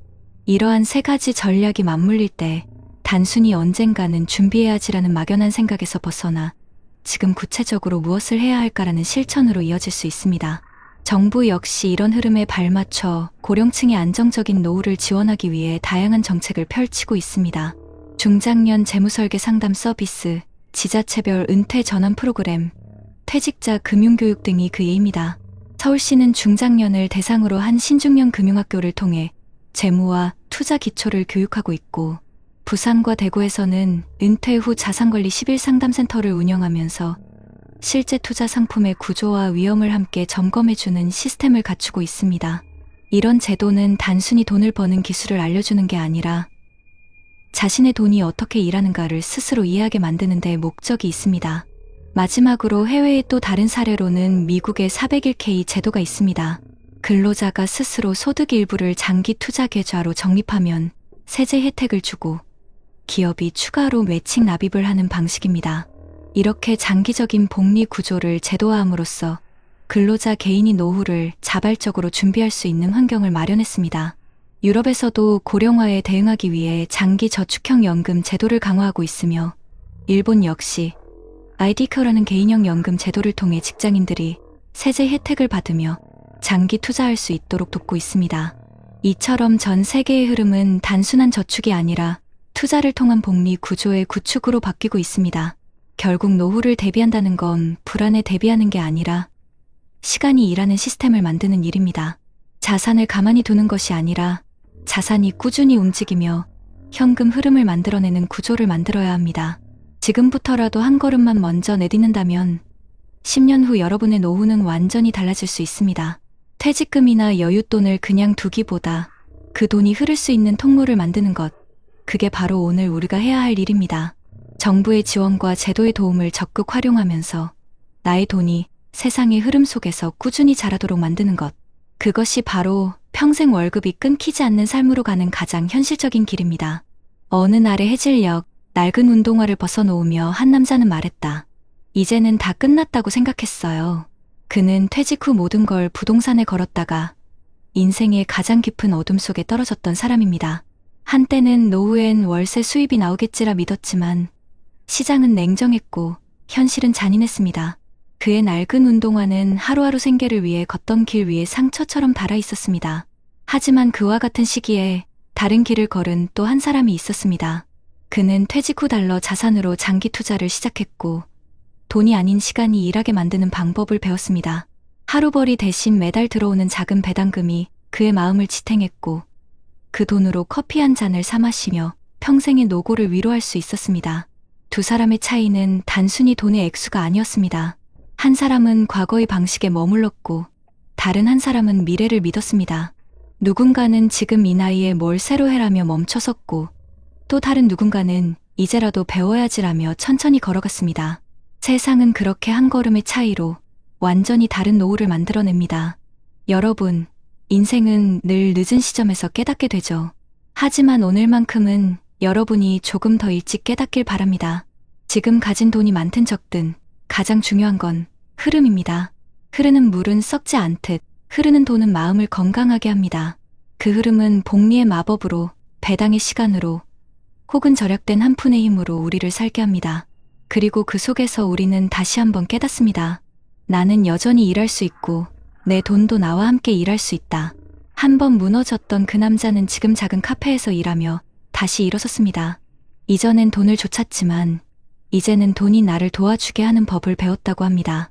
그의 표정은 평온했고 손에는 여전히 그 낡은 운동화가 들려 있었습니다. 그는 말했습니다. 이 신발, 나를 수없이 넘어지게 했지만 또 그만큼 걷게 해줬어요. 돈도 마찬가지예요. 나를 울리기도 했지만 결국은 나를 다시 일으켜 세워줬습니다. 그리고 행복하게 노후를 살아가고 있는 또 한 사람, 매달 들어오는 배당금을 손주 학원비로 쓰며 이건 내가 평생 일해서 받은 연금이야 라고 말하던 할머니의 미소를 기억합니다.